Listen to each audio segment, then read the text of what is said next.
Ryan Reynolds here from Mint Mobile with a message for everyone paying big wireless way too much. Please, for the love of everything good in this world, stop. With Mint, you can get premium wireless for just $15 a month. Of course, if you enjoy overpaying, no judgments, but that's weird. Okay, one judgment. Anyway, give it a try at mintmobile.com/switch. Upfront payment of $45 for 3-month plan, equivalent to $15 per month required. Intro rate first 3 months only, then full price plan options available. Taxes and fees extra. See full terms at mintmobile.com. Another Sunday evening with Anthony Cumia. That's me, the Anthony Cumia Show. You know, the wizards up there in New York, the bosses, the head muckety-mucks of this whole thing, they heard a few of my shows. Apparently, people have been tuning in, and they heard a few shows over the past few weeks that I've been doing. And what do? They go, what does the world need more of? Anthony Cumia, that's right. We are now a 3-hour program. Oh, yes. Last few weeks, you might have listened from 8 to 10 p.m. Now, 11. Let's see how far we can take this. I'm stunned myself, people. I am shocked and amazed myself. No, of course, the fine people up at home base up there, they know true talent when they see it. And regardless, they've decided to give me another hour of programming on their precious, precious airwaves. I do appreciate it, as I hope you do too, people. We have, oh my God, the wonderful Lionel from Lionel Nation is on tonight. About 8:30, we'll be joining, Lionel will be joining us. I'm so used to joining other people from not having a show. But Lionel will be joining me, and we'll talk about a multitude of things, I'm sure. Lionel is a very smart guy. He's actually gotten me to buy into a few things that I was dead set not believing for quite some time. Maybe we'll talk about a few of those, but of course, stick around for that.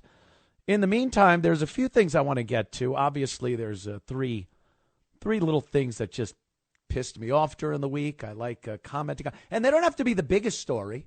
They don't have to be this amazing thing where you're like, well, of course that pissed Anthony off. It could just be something I was scrolling through or reading and went like, oh, God. Oh, the nonsense that we have to deal with. First, I want to talk about mental institutions. They don't really bother me. The lack of mental institutions bothers me, but it seemed, I remember growing up, there were mental institutions. You were scared to drive by them. They had this mystique about them. They were a good place. Once you started getting a little older and you were interested in girls, it was a great place to take a girl. Yes, Zoomers or anyone else, Gen Zers or people that don't understand what I could possibly mean by that. Yes, you would take your girl to a mental institution. And I don't mean to commit her like they probably agree with these days. They go, yeah, I could see taking my girlfriend to a mental institution. But no, it was to sneak around the grounds of a mental institution at night. It was scary. It was fun, adventurous. The girl was petrified, so she wouldn't leave your side. You take a couple of beers, maybe some other supplemental psychological things, and you're having a great time. That was a mental institution. We didn't want to know what was going on inside, but there seemed to be a lot of them. And the good part about that, other than being able to get a scared girl hanging onto your shirt for dear life, was that they were full of mental patients. Mental patients. These were people that, well, these days are just walking around. They would be locked up in a building behind locked doors, barred windows, with a staff of doctors and a few people in white coats with butterfly nets, as I remember. Maybe I'm recalling cartoons. You are a metal case. But I do recall it was a thing, and I remember it with fondness. But these days, we don't have them. I don't know. They've been folded into your basic health care, basic hospital. I know most hospitals have like, oh, where is she? The 5th floor. But they're not mental institutions. These were places where, I don't know, politicians, I guess, family members, they could stick people that weren't fit to walk the streets. They were mentally ill to the point where they could not assimilate to civil society. And it's a thing of the past now. And boy, do we need it now more than ever. We need them. You see, what I got to tell you, you scroll on your phone, one move of your thumb, and you've seen 5 people that should already have been committed to said mental institution. But they're just out there walking. I don't know what happened. I guess it was, I was looking into this a little to see what happened. Why don't we see these buildings and the scary places and know that there's nuts locked up there? And it seems that back in the late 70s, early 1980, not even 80s, just 80, there was the Mental Health Systems Act of 1980, signed by a president I think we can all say did a bang-up job. James Earl Carter was his name. Going out, checking out. He's at the front desk saying, I'm done, checking out, and wheeling his luggage out of the American hotel, and he has to screw something up on the way out. Because we had mental institutions. He figured this would be a way to get federal funding to the states so the states could have money to run their mental institutions. I guess, Carter did a lot of things that I guess seem noble. But truth be told, he screwed up a lot of things. And that might not have been bad. I don't know, because it only lasted 10 months. Carter's Mental Health Systems Act of 1980 only lasted 10 months. And then Ronnie Reagan came in and he was like, yes, we don't need places for these lunatics. I'm stopping the Mental Health Systems Act. And he did. And in the shuffle and all the nonsense, we ended up with no more big Gothic-looking buildings full of nuts. They just opened the doors and let them out onto the street. So what do we do? What are we supposed to do? Round them up? Open these buildings again? It seems like an archaic thing, like the circus. Because the current resolution doesn't seem to be working. And that is sit in front of your TV. Within 10 minutes, you'll be inundated with these commercials for psycho drugs. And if you feel yourself or one of your family member or a coworker is insane, you might recommend talk to your doctor. Have you asked your doctor about whatever drug? And before you know it, you're popping these pills and supposedly not crazy anymore. Well, I think the evidence proves that's not quite accurate, is it? There's different levels, of course. The current mental patient, I think, are the people vandalizing Teslas. The liberal, they're still the same liberal jerk-offs, if I may say, that we saw over the course of 4 years during the, and even during the first Trump administration, but during the Biden years, you really saw them come out. They did all their little social media videos, and they just sound insane. The second they have to be forced to do something they don't want to do, which during the Biden-Harris administration, they were allowed to do a lot of things. They were allowed to guess whatever sexuality they wanted to be. They could get any job they wanted, no matter how stupid or incompetent they were. So they really didn't have much to be mad about. Well, now we're seeing they're very mad. They're mad at Trump and Elon Musk and Doge. And they go, what do we do? I don't understand this because we're being forced to do things we don't like doing. So how do we react? We'll turn into junior high school students and key cars.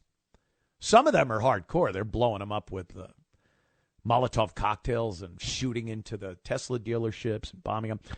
But these are mental patients. Don't be fooled. They're not protesters. They're not passionate about their cause.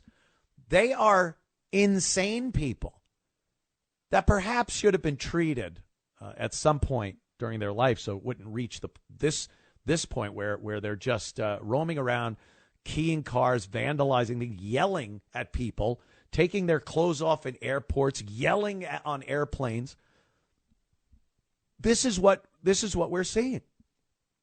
We didn't used to see this when those beautiful brick buildings with gargoyles hanging off the ledges and big metal bars. Remember big metal bars on the windows, and you'd walk around and go, that's where the mental patients are. Well, maybe someday we'll get back to putting them where they truly belong. We'll be back in moments. Don't go anywhere. I believe the clown of the week. We have that clown of the week, and it's one that it won't surprise anybody. Be right back. Stick around. This episode is brought to you by the Toyota Grand Highlander. From daily routines to life-changing adventures, the Toyota Grand Highlander is spacious, powerful, and ready to take on life's grand challenges. Advanced safety features and innovative technology give you confidence for whatever life throws at you. And it's available in a hybrid Nightshade Special Edition, which includes sophisticated gloss black exterior accents and 20-inch black alloy wheels. Learn more at toyota.com/Grand Highlander. Toyota, let's go places. I have to come in here full of energy. As my dad used to say, full of piss and vinegar. That was a saying back in the old days. I don't know what it means. I kind of knew what he meant by it, but who knows what it means. My old man, he was crazy. There's a segment I like to do here, but it's so hard to choose who should be dubbed Clown of the Week. Because these days, there are so many contenders for that top spot. But I think we found one this week. Let's get into Clown of the Week. The Anthony Cumia Show presents the Clown of the Week. Oh, yeah. It's usually somebody.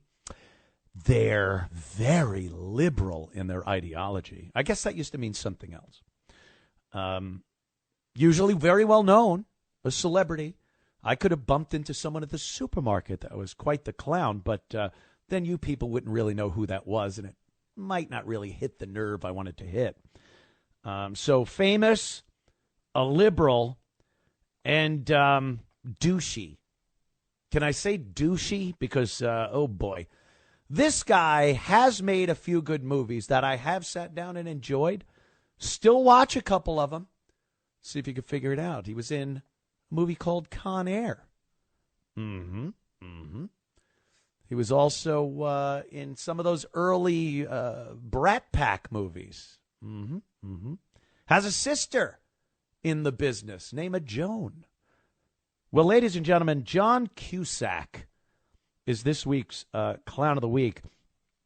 He really goes out on a limb here. He really is brave and courageous by bad-mouthing Donald Trump and Elon Musk. I know. The courage it takes in 2025 to berate these two. You really got to probably have a very thick skin because the abuse is just going to come piling at you.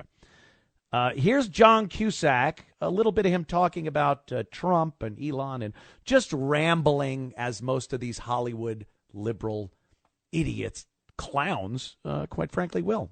John? said, Musk is kind of this arch villain of late stage capitalism, and he seems like this clown and this buffoon.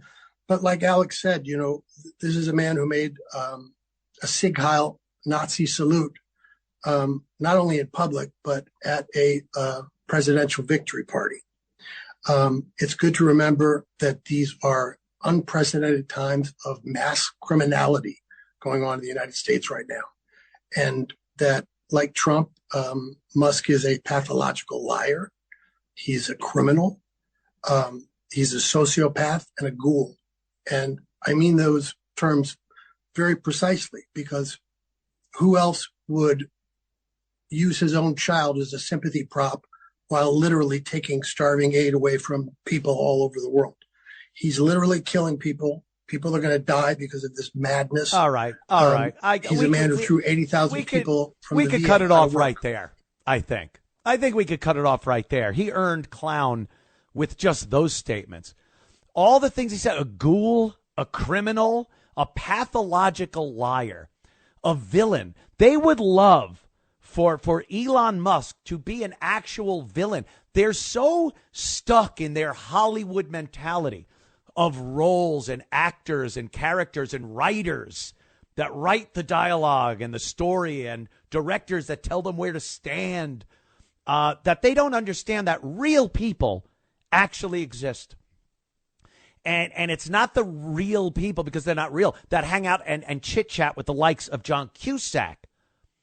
Elon Musk, you can hate Elon, but you'd be hard-pressed to say he's detrimental to the world, to America. The things he's doing with technology, I don't know. I think you'd be very hard-pressed to say he's not an amazing man. In the same vein as Nikola Tesla, Steve Jobs, these people that have changed the whole complexion of the planet by having an idea, having a goal, and actually trying to make it come true. And then you got John Cusack, his head filled with words other people wrote for him, his body motions being told to him by directors where to stand, what to do. And he has the balls to talk about someone like Elon that's actually making the world better. Try to fault putting up satellites so that the far corners of the earth can have high-speed internet, no matter where you are. Amazon rainforest, here you go. Now, I don't know what they're using it for. Probably smut. But, to come out and say these things about Elon and just making these accusations, a liar? What has he lied about? He found corruption. He found money that was being wasted, American taxpayer money wasted at the tune of hundreds of billions of dollars and probably trillions by the time he's done. So the idea that John Cusack and company can just crap on this guy for what? Politically motivated. That's what it is. He's got to get more movie jobs. He's got to hang out with his elite Hollywood friends. He can't possibly. I think he believes this stuff. I think there are certain Hollywood celebrities that believe the complete opposite. They love what Trump and Musk are doing, but they know they have to work. And then there's other ones that speak their mind and they never work again. Not that I thought Scott Baio was getting into the next Oscar winner, but, at least he speaks his mind. So, John Cusack, let's chalk him up to clown of the week. So many could have been appointed clown of the week, but John Cusack makes it. Hey, stick around. We're going to have Lionel with us next on the Anthony Cumia Show. 3 hours worth. Thank you. Keep them separated. The Anthony Cumia Show, the big, fat, bloated 3-hour needs Ozempic obese version of the Anthony Cumia Show. Ladies and gentlemen, I'm not going to wait any longer. This man has been sitting in a studio, and he's busy. He's a busy, busy man.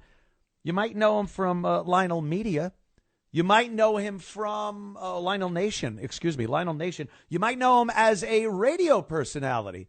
He was on these very airwaves before I was. And a prosecuting attorney. Oh, boy. Ladies and gentlemen, the great Lionel. Lionel, how are you, my friend? Anthony, on behalf of a grateful nation, thank you, not for what you do, but for what you appear to do. And I mean that sincerely, from the heart, brother. I only take it as sincerely and from the heart, my good friend Lionel. Let's talk about how you take it. If the word on the street is correct. But you know, it's a family show. It is. We're back on FCC-regulated airwaves. And you, by the way, seamlessly have not used any of this coprolalic, concupiscent doggerel. Uh-oh. I think they just dumped out of that, Lionel. I think our guys thought they were curses. Yes. And you have been accused of being crapulous, which is also a nice way of saying drunk. But do you mind? I do not want to take over anything. What you said about mental illness and the institutions, dear God, tonight I have a video dropping on that very subject, sir. You do. And you are after my heart regarding this because I know a little bit about that. Having been in the criminal justice system. Oh, whew, I thought you were going to say having been committed to a mental institution. No. Just because, listen. But you are so correct. And when you say that, you, of course, will come across as some kind of a right-wing, heartless bastard. You cold Which is what I am, Lionel. True. But I don't want to come across as that. I didn't say you weren't. I'm saying right. I'm just saying. But, years ago, in the 1950s, somebody had this idea that said, let's deinstitutionalize mental illness, mental facilities, psych wards, because they're horrible. Because people are treated like, and it's true. It was. There was the Willowbrook, and did you know the word bedlam that we use? Like, there's bedlam comes from the... Like pandemonium. Correct. Very good. Cumia for the save. Thank you. The hospital in London was Bethlehem, St. Bethlehem or something. And they, in that Cockney, kind of a Dick Van Dyke bad Cockney, would say Bedlam, and hence the name for that. So in the 1950s, they said, let's deinstitutionalize. And then John Kennedy said, we're going to give you folks all kinds of money. And they said, great. So local governments shut their programs down because they took them off the books. They could spend the money elsewhere. Washington reneged on the deal, and all of these people were just walking around, abandoned. Around. With less brains than JFK had after that faithful day in November. Wow. It really has been kind of this buildup over the course of the years. People knew, look, asylums were horrible places. We saw this. We knew about it. But nothing was really done. I kind of blame Geraldo Rivera. He went to Willowbrook Mental Institution back in the 70s and did this expose, which showed just horrific conditions that these people were under. But we didn't want that to mean, okay, release the hounds, let them out on the street, release the Kraken. No. We wanted something else that was a little more humane, but not having them pushing you onto the train tracks on the subway platform. It's funny you say that. Now, there's another aspect to this which nobody wants to talk about. There are people, let me ask you this question. If somebody, let's say we have a Vietnam veteran who is suffering from PTSD, the likes of which we can't even explain, and during the course of some episode, or somebody who is actually psychotic, who actually is not here, thinks he's under attack and does something, does not recall it, much like, dare I say, MK Ultra years ago, in the case of perhaps of John Lennon and Sirhan and Jack Ruby, but I digress, because I don't want to get you too far into that. But if somebody did not know what they were doing, let's say they were sleepwalking, do you think they should be held to criminal responsibility if they honestly didn't know what they were doing? That has always intrigued me, because I've heard these laws that say that in some cases people are not held responsible for that. The problem is, Lionel, and having been in the court system and and having been insane as a lawyer, you would know these then get used by defendants to try to get out of whatever they're doing. Wrong. Very rarely. Wait. Wrong on my own show. You are wrong, sir. Very rarely, very effective. Let me give you an example. In the United States, we have something called the McNaughton Rule. And it's spelled M''NAG. It's like and somehow we got McNaughton out of that.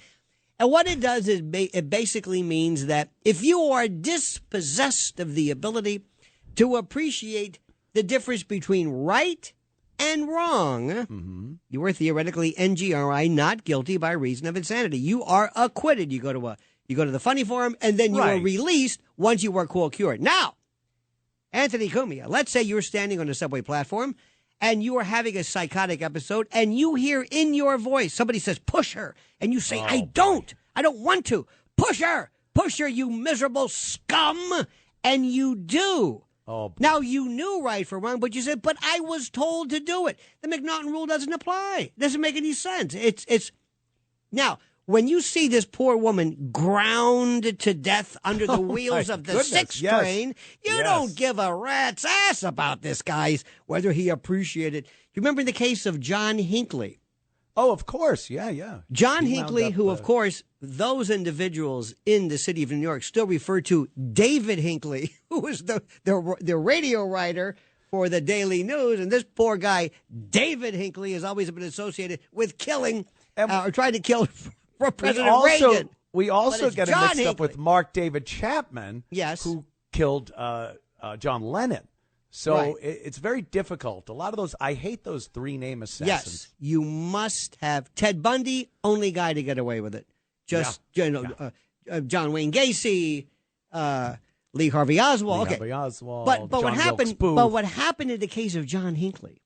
Who, by the way, listen to this. Remember that George Herbert Walker Bush, I believe, was breakfasting with one of his relatives prior to that assassination attempt. But I digress. On Reagan? Oh yeah, but I digress. I don't want to send you down. And now, wait a minute. Isn't there also a picture of George H. Walker Bush outside the book depository? No, there is a picture of people that claim. You know, there's a new claim. I love this site. Please, I'm buzzing around every subject. I'm not normally like this, but you brought it up. I know. Have you heard Representative Luna? Tick, who is now suggesting that they have a video or something of Lee Harvey Oswald standing outside next to the limousine. So okay, fine, that's terrific. But I digress. Really? John Hinckley was found not guilty. Remember, he wanted to shoot Reagan supposedly to impress Jodie Foster. Because in the District of Columbia, their standard for the insanity defense was not the McNaughton Rule. It was like the Durham Rule or something, which means basically, if you had a bad day. So under this ridiculously easy burden, he was acquitted. That has since been corrected. Well, you would think that wouldn't happen now, especially with the president of the United States. You couldn't see someone taking a pot shot at maybe now, because they really don't care. But a lot of people don't care. But it seemed you'd have a hard time trying to do the insane defense. Yes, and the reason why is very simply this. The key is, ladies and gentlemen of the jury, did he know right from wrong? Mr. Cumia, let's say you're the defendant. Mr. Cumia, you're taking the stand, which proves that you're insane. When you ran away from the police, why did you run away? Because it was wrong. That's why. Yes, so I've heard that many times. There goes. I've heard that many times where they say if you run from the police, if you fight, there's so many things you could do that would make any reasonable person look at you and go, well, he obviously knew he did something wrong. But what if he said, I ran from the police because they weren't the police. They were from the planet Cyborg, and those are the transponder agents. And it never happens. Don't you have to sit there and kind of prove that? Doesn't your lawyer have to come up with a lot Yes. of psychologists Yes. and psychiatrists that could say, Yep. yes, this guy is crazy? Yep, absolutely. You have to do it. And here we go for another one. Here's another interesting aspect. Years ago, in the state of Florida, where I was originally born, not Florida, that's where you visit. This is Florida. This is like, like, Right. you know, like Okeechobee. Of And course. there was a fellow named Billy Ferry who walked into a Winn-Dixie with a gallon of gasoline, doused these poor checkout girls, lit them aflame, ran out, and their skin liquefied. Wow. This guy was, if you went to Central Casting, Anthony, and I said, give me the craziest Robin Williams meets whatever with the hair, you couldn't have come near him. He was wild. He was like, you know, open the pot door, mom, da-da-da, and he was just sit down. So there was a case. So the defense lawyer said, this is going to be the easiest. NGRI, not guilty by reason of insanity, because the guy's out of his tree. The prosecution said, excuse me, Your Honor, we'd like to mandate that he takes his medication. Wait a minute. What? Slow him down. Anthony, they gave this guy, whatever this stuff was, they gave him the best haircut, Vidal Sassoon, a beautiful suit. He sat there. He looked like your insurance agent. Of course, he's mumbling something about the planet Cyborg. So the issue is this. Can I kill your defense by having you take medication that makes you look normal? And then the paranoid schizophrenic says, I'm not going to take that stuff. You're trying to kill me. You see where it's a fascinating subject. Yeah, but nobody cares. too many people get off the hook using stupid things. No, they don't. But like but that. if Well, you want to believe I that, tend if to you want to believe believe they that, do. you go ahead. It's my show, my news, my fake news. I'll believe, And I'll cry what if I want to. I think Leslie Gore said it best. I saw a post of yours recently, and you were talking about this big scandal with the messaging from our Secretary of Defense and the fact that a journalist was attached to the text, and you didn't seem to think it was that big a deal. It wasn't. Now, I'm from that school of thought myself, Lionel. I see this as, all right, not the best thing, but an error was made by a guy who's pretty new to this whole thing. It doesn't mean he's incompetent. It didn't kill any of our soldiers, and they'll be double sure to make sure it doesn't happen again. What was your take on this? Because I thought you might have been a little more miffed than you were. No, I said from the beginning. First, listen, I love my country and I love my fellow compatriots or patriots. But Anthony, if you can't fit the story on a bumper sticker, you're wasting your time. If I'm talking about signal and forget it. But here's the story. Ladies and gentlemen, in the prior administration, a man named Biden, they found cocaine in the White House. He was caught basically selling his office to every country in the world. They didn't mind that. His son was a degenerate, syphilitic pond scum selling. No problem with that. The Obamas got a dead guy at their place in Martha's Vineyard in 3 feet of water. No problem with that. It goes on and on. And President Trump was beautiful because he said, I don't know. I don't care. And I don't care. He said, I'm busy. Yeah. And he just ignored it. The same way we ignored this doddering coot, this senescent wizened freak and his phony doctor. Nobody cared about that. And I wish Trump would say, the hell with it. And also, Anthony, who cares what John Cusack says? Who gives a rat's arse? Well, I try to show that there are people out there that are saying some ridiculously stupid things, mister. Well, what I like to do is I like to go with the guy. If I were to meet him, I'd say, Cusack, come here. You know what? You were correct. It takes a lot of balls for you to say that. Because let me tell you something. There was no better president than the guy before us. You know it and I know it. And then have him say, now, wait a minute. Hold it. No. You name one thing that man did wrong. One thing. And they go, what are you talking about? You think they'd stick to the company line? You out-left the left. And they'll look at you like, look, pal, you're Joe Biden. Joe Biden was the greatest man ever. He brought honor and dignity and have the lefty, look at you like you're out of your mind. But they did believe that right up until they were told don't believe that. Right when the debate happened and it fell apart and Kamala Harris gets anointed as the candidate, then they were all like, yeah, well, we all saw it, but we weren't sure. Meanwhile, we were sure when he was campaigning from his basement in Delaware. Right. So I think you can only talk to them in lies. You can only talk to them when their lie is agreeing with your lie. You know, they are so, how do I say this? There was a time, Anthony, maybe you recall this, when people were, do I have to break or are you scratching yourself? No, no. I'm looking at my dear friend, Mr. I thought you could see me for a second. I was like, oh, my God.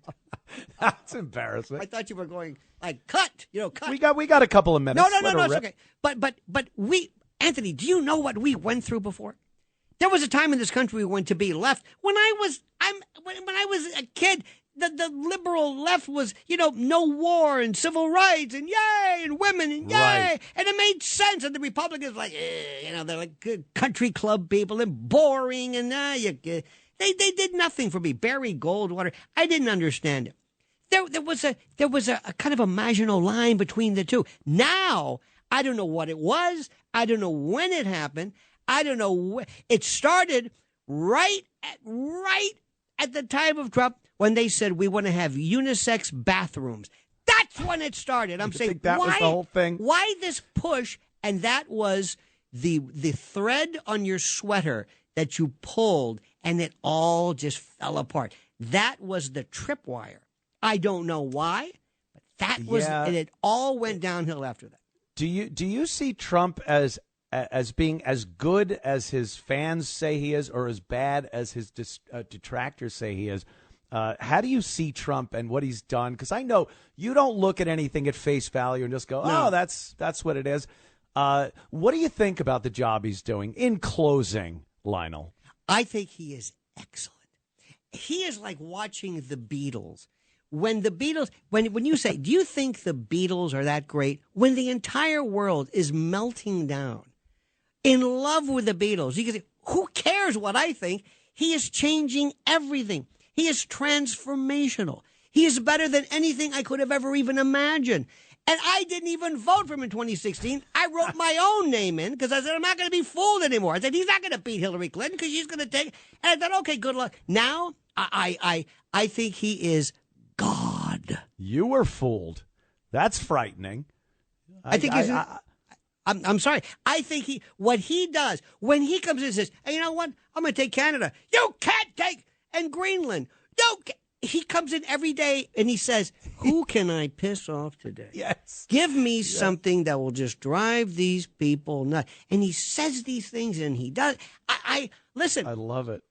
What he has done, and you were so correct about Doge, and you were so correct about. By the way, doesn't Doge sound like douche kind of Doge? It kind of does, but that works too. That's okay. They want him to be kind of douchey. Well, if you think about the process of kind of like cleansing, getting rid of the detritus or whatever it is. But this, did you see him with Brett Baer? And he has these people that work with him, and all of them seem like they're mental cases, but they're all billionaires, and they're like laser focused in this weird kind of. Very good spectrum laser focus on basically eliminating waste. And I'm thinking, who the hell could be against this? Who's against it? But it's amazing. They come out against it, and they're proud of it. Lionel, we're going to take a quick break. I want you to stick around, though. We'll do a couple of more minutes at the other side of the break, yes, and we'll be right back. It's Lionel from Lionel Nation. And we're with Lionel from Lionel Nation. Lionel, we have a few minutes left here. I do want to get your take on, because we were kind of touching on it just before, Trump, how much of it is trolling, how much of it is real? And I'm specifically talking about, he just came out the other day and said, maybe a third term. He might actually try to figure out how to do a third term. And I'm just thinking, this is pure Trump trolling. First of all, if I could, thank you so much. Lionel Nation on YouTube, just to let people. Of course, Lionel Nation on YouTube. Yes. Is it trolling? Yeah. Is yeah. it? I think most people, I learned everything I need to know in life from professional wrestling of the 60s and 70s in the South, NWA, with my friend Gordon Soley and Bobby the Brain Heenan. And I learned about the work and bringing heat and being the heel and understanding a face and the heel, a bump versus a Broadway versus. And what he does is he does these things, and I believe. Like, for example, he said the natural birthright or the 14th Amendment. Mm-hmm. And he says, I think we're going to go and we're going to change this. Well, you might not be able to do that. You might. Doesn't matter. It doesn't matter. He'll just say this. And he's like, you have a cat. He has a pen light. And the media are cats. And he all of a sudden, and they go and they run right into the wall. And then he says, and then I'm going to go for the third term. And I'm going to, which means a constitutional, we have to amend the Constitution. Of course. It's which insane is a to think process that could possibly happen. Yes, right. But he'll say that, and he'll say, and I'm serious, and we're going to go to the court. How about this? We're going to get rid of these awful judges. Wait a minute, what? How are you going to get, we're going to impeach him. You're not going to, you don't have the vote. It doesn't matter. He just says it. Yes. The third term thing is brilliant because it gets them all agitated, and what is his finishing line with that whole thing was, but we got a lot of things to do now, right, and that's in the future. But there are ways we're looking at to do this, but right now we're just concentrating on what we can do. So it sticks in their craw. They don't know what to do or say about it. They continue with this. He's a fascist, right, a dictator, and then he just feeds that. See, but I wish he would also say, well, and none of these people can even define the fascisti, but I wish he would say, years ago I took great umbrage at you suggesting that I was some kind of a maniacal fool who wouldn't leave, that would barricade himself in the office. I think I wouldn't do that, but the more I think about it, thanks to you, there may be something there. A third term could be either easy or hard. Like the great Tina Turner said, we're going to take the beginning of the song and start off nice and easy. Rolling on. He is just. Did you see Susie Wiles, by the way, Susie Wiles, his chief of staff or whatever? She was wonderful. She's very quiet. Pat Summerall's daughter. Oh, wow. And she was talking about the way we're going to do things. You see where Elise Stefanik said, Elise, forget about the ambassador. What? Forget about it. Why don't you just stay where you are? Oh, okay. Well, whatever you want. Great.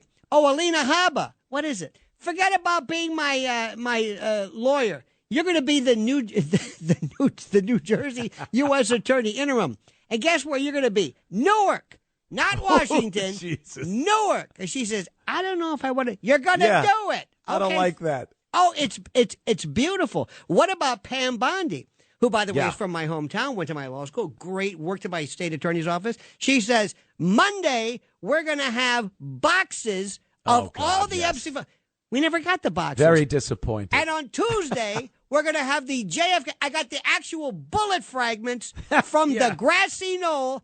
Whatever happened to that? And Kash Patel, he's saying this. I mean, they're just saying this stuff. They just say this stuff, and then you hear the left. They like to come out and say, "Well, are you still happy about your vote? Yes, you're happy about." And I go, "Yeah, there's nothing he's done or hasn't done that I am going, oh boy, I should have voted for Kamala Harris."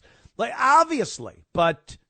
They want to believe we're regretting. We have that buyer's remorse, and it's just not happening. The first time, it's funny. We always we have just a few seconds left, Lionel. I would love to continue this, and we will on our various shows. But please tell people where they can find you. They can find me at Lionel Nation on YouTube and on X or Twitter, as we call it, Lionel Media. And Anthony, thank you, my good friend. Thank you, Lionel. Fabulous. I appreciate it. We'll have you on again. We love you, man.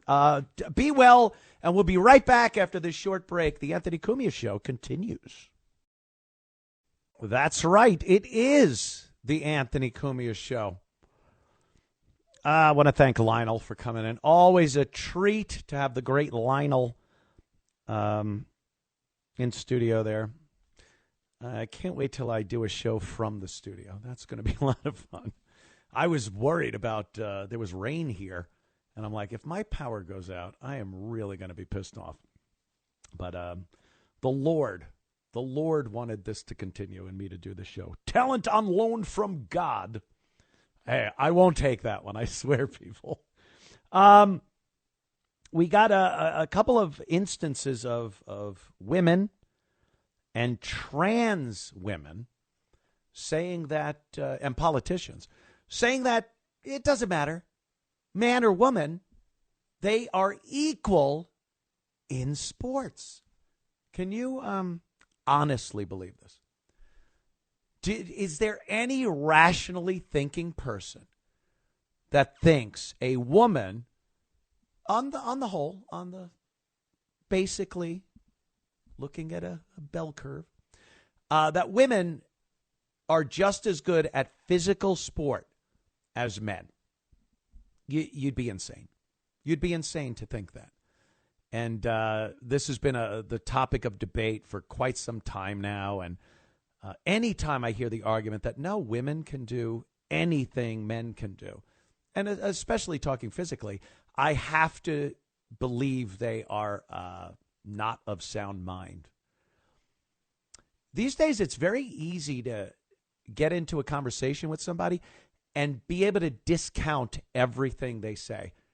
If you believe that, I don't want to hear anything else you have to say. I think it's something like Lionel would know this. In a court of law, if a witness tells a lie or what they are talking about is proved to be false, you can pretty much throw out their entire testimony. And anytime I'm talking to someone and they come up with something as insane as believing that women are completely right there online with men as far as sports go. And there are probably a couple of sports where women can head-to-head compete with men. And I mean, I don't know, ping pong. And that's a maybe. I've seen some crazy ping pong players. But picture a woman, any woman. I'm talking grab any woman. Put her against the best NFL team. Or even one player. Go 1-for-1. You have to run past a blocker. You're a woman. You got to run past this blocker. It just ain't going to happen. And I'm not even talking rule of thumb here or one woman, but it's the anomaly. Most women, but there might be one that's really strong.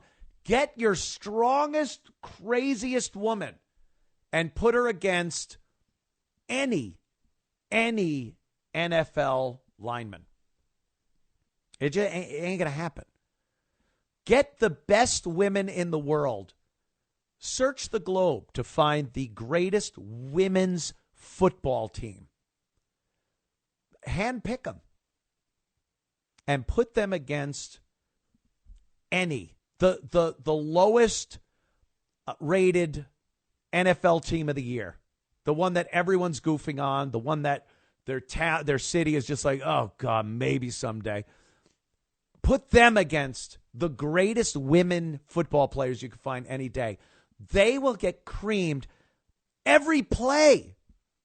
Every play they will get creamed. Never mind, will they win or will they?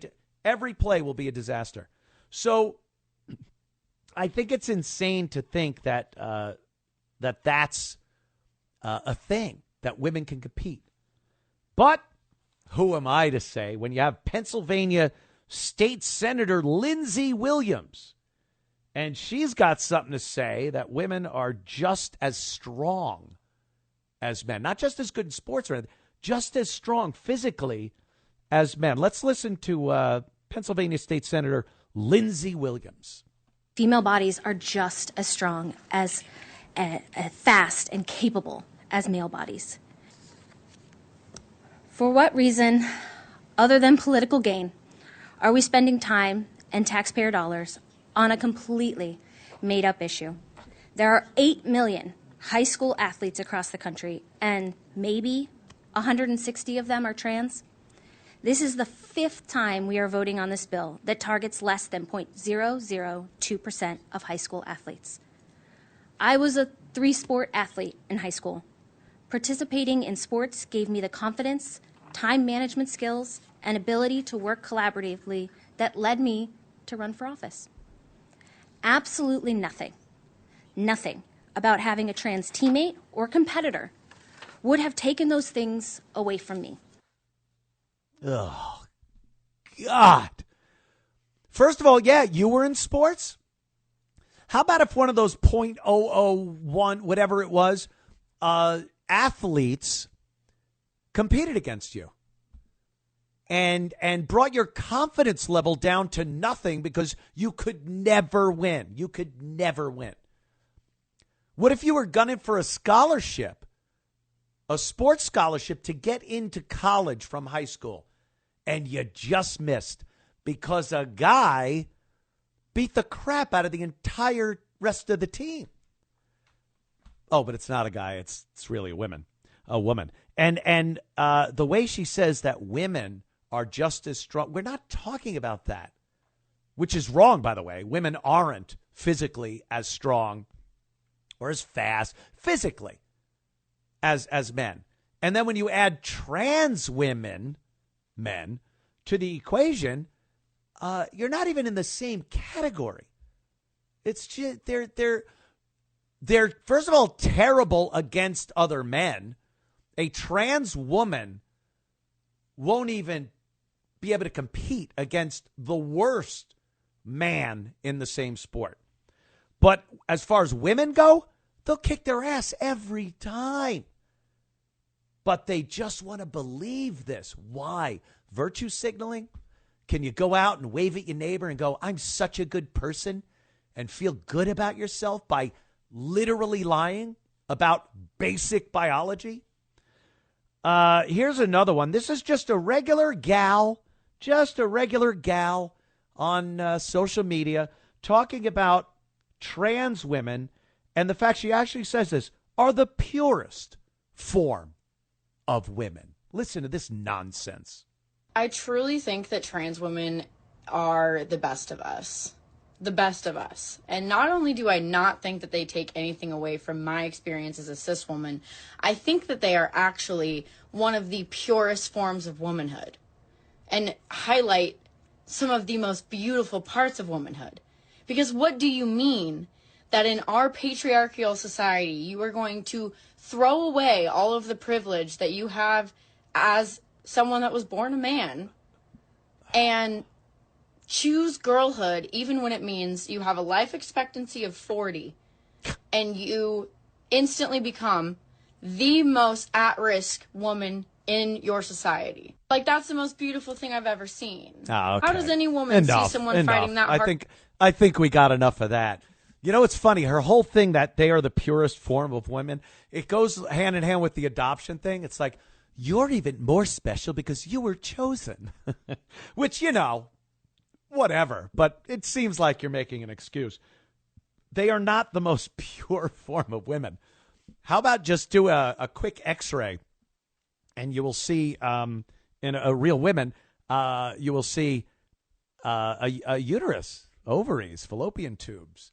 Ooh, I don't want to get any crazier talking about what else is there, but quite frankly, that's a pure form of a woman. I don't know what the hell you're talking about. It's frightening, some of these people, the lengths they will go to contort the truth in order to just fit this agenda, this nonsense agenda that they have, that transgender women are women, and that it doesn't matter if they're in sports because women themselves are just as capable physically as any man.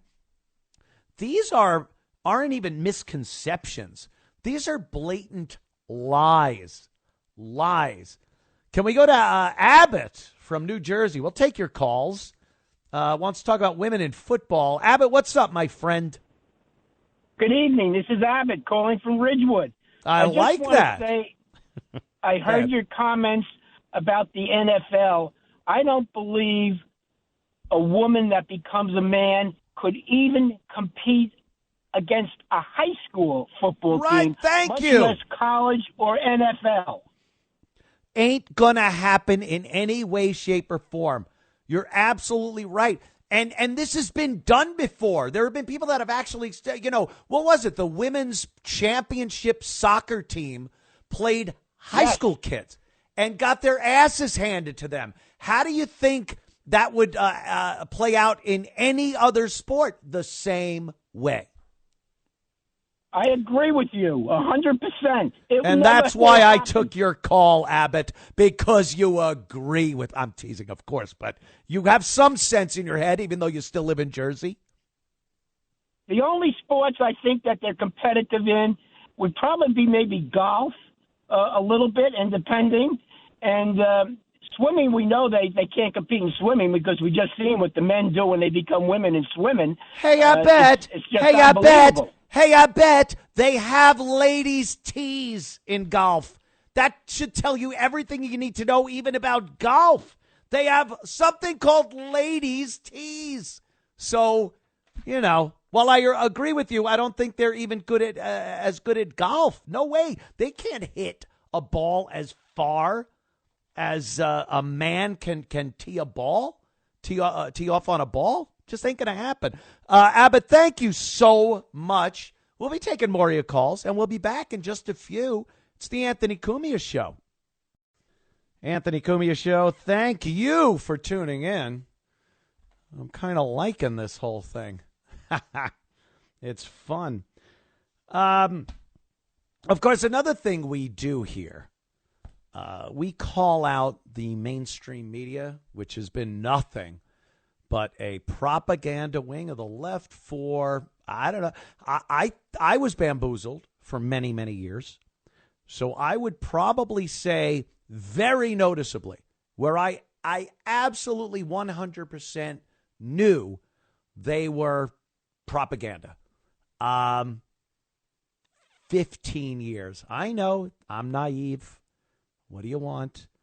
But looking back, I could see that it's just an insane amount of just propaganda coming out of left-wing propaganda. So we do a little thing called fake news here. Now. Fake news, folks. Fake news. It's the fake news. Fake stories. News moment. This could be the easiest thing I ever have to find during my week because it's everywhere. Tomorrow, I will go through social media, news sites, emails, and I will find my fake news for next week because it's just rampant.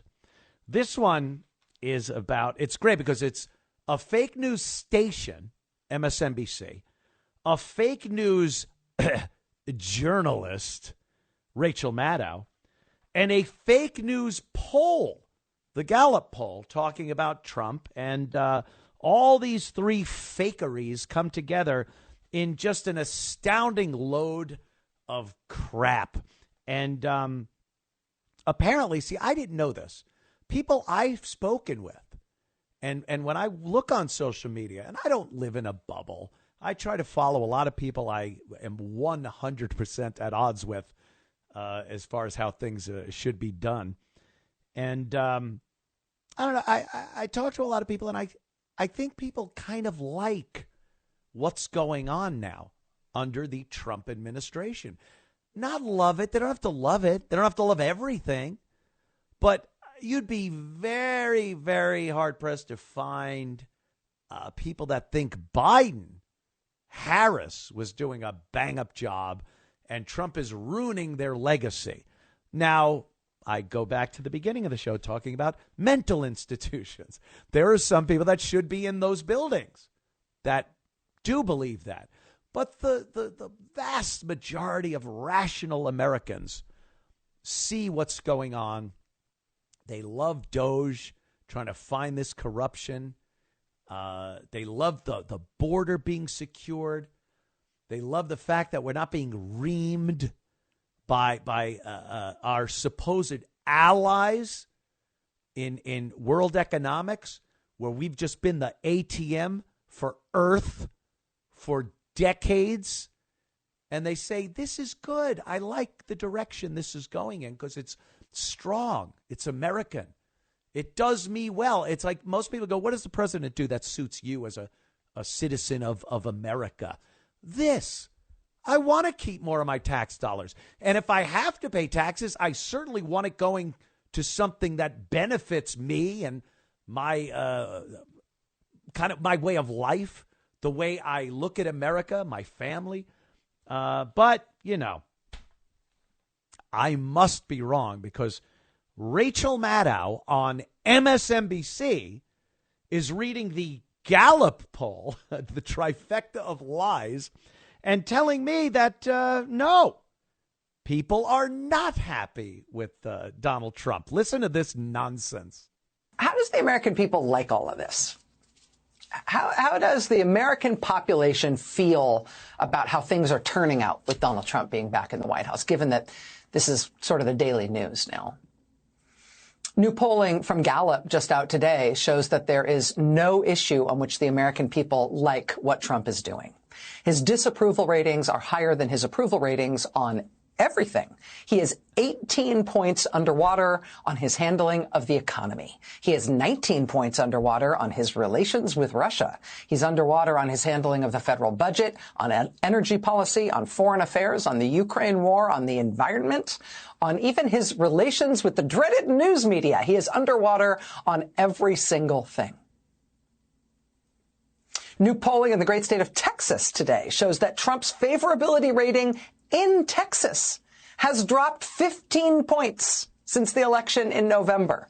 He is now underwater, specifically in Texas, and dropping like a stone. Today, Donald Trump pulled the nomination of Congresswoman Elise Stefanik to be his new ambassador to the United Nations. So congratulations to the United Nations. But Trump admitted the reason why he pulled her nomination. He said the reason he pulled her nomination is because they don't want her to leave her seat in the House because the Republican majority is so thin. Now, if Elise Stefanik had left her seat in the House and become UN ambassador, which was the original plan, they would just hold an election to put somebody else in that seat, right? If another Republican was going to replace her in the House, Shut up! Affect the size.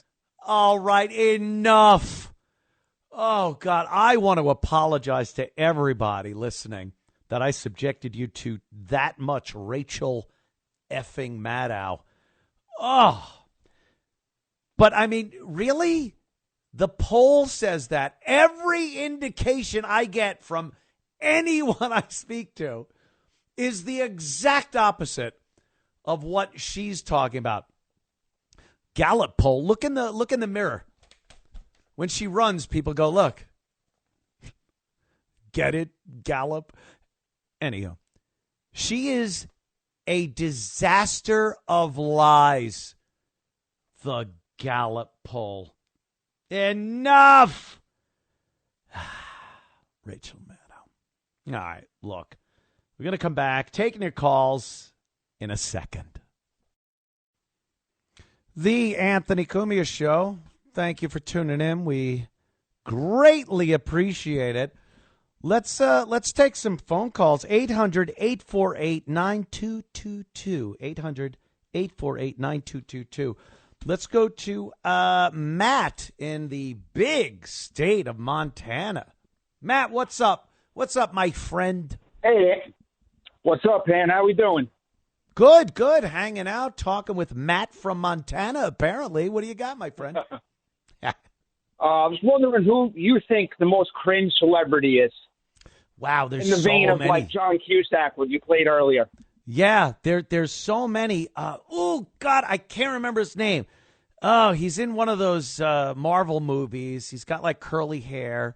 I don't know. I can't spit it out right away. See, that's where I need to be up on my jack-off celebrities that are really just terrible people. But there's so many of them, dude. I mean, De Niro, obviously, I think he's destroyed his legacy of awesome movies and people really Absolutely. loving him.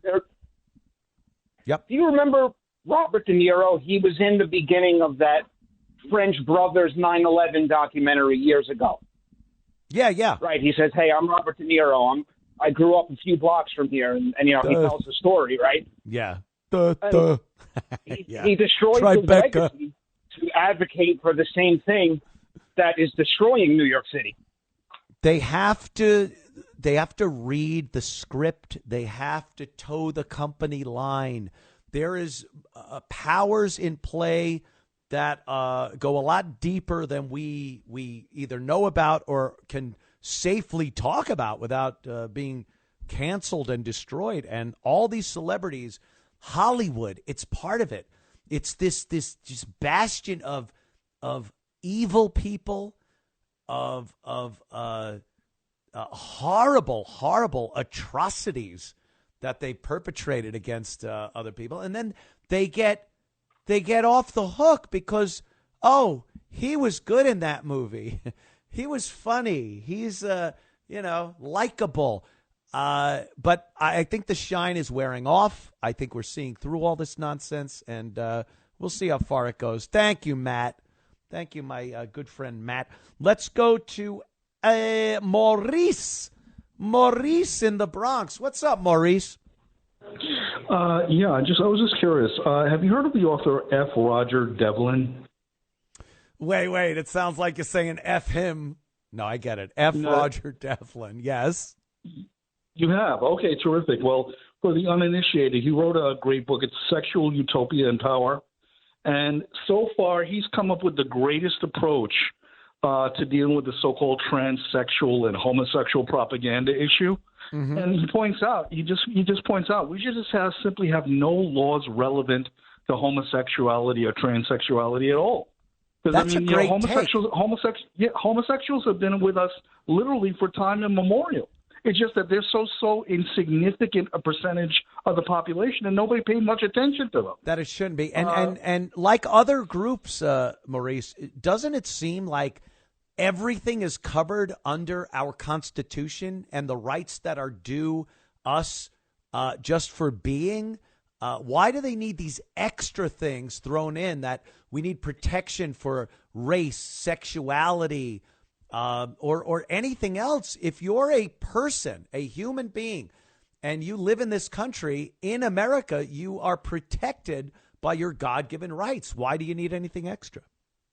Right. I think that, elevating certain protected groups is unconstitutional because you're discriminating against the majority. Against the majority. And we're seeing that in jolly old England. Boy, they just came up with a great new policy to where white men will be spending more time in prison for some of the same crimes that are committed by others just for the fact that they are white men.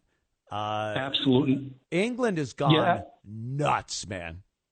Yeah, it's absolute insanity. Keir Starmer is probably the British version of Vladimir Lenin. I mean, you can't get more left wing than him.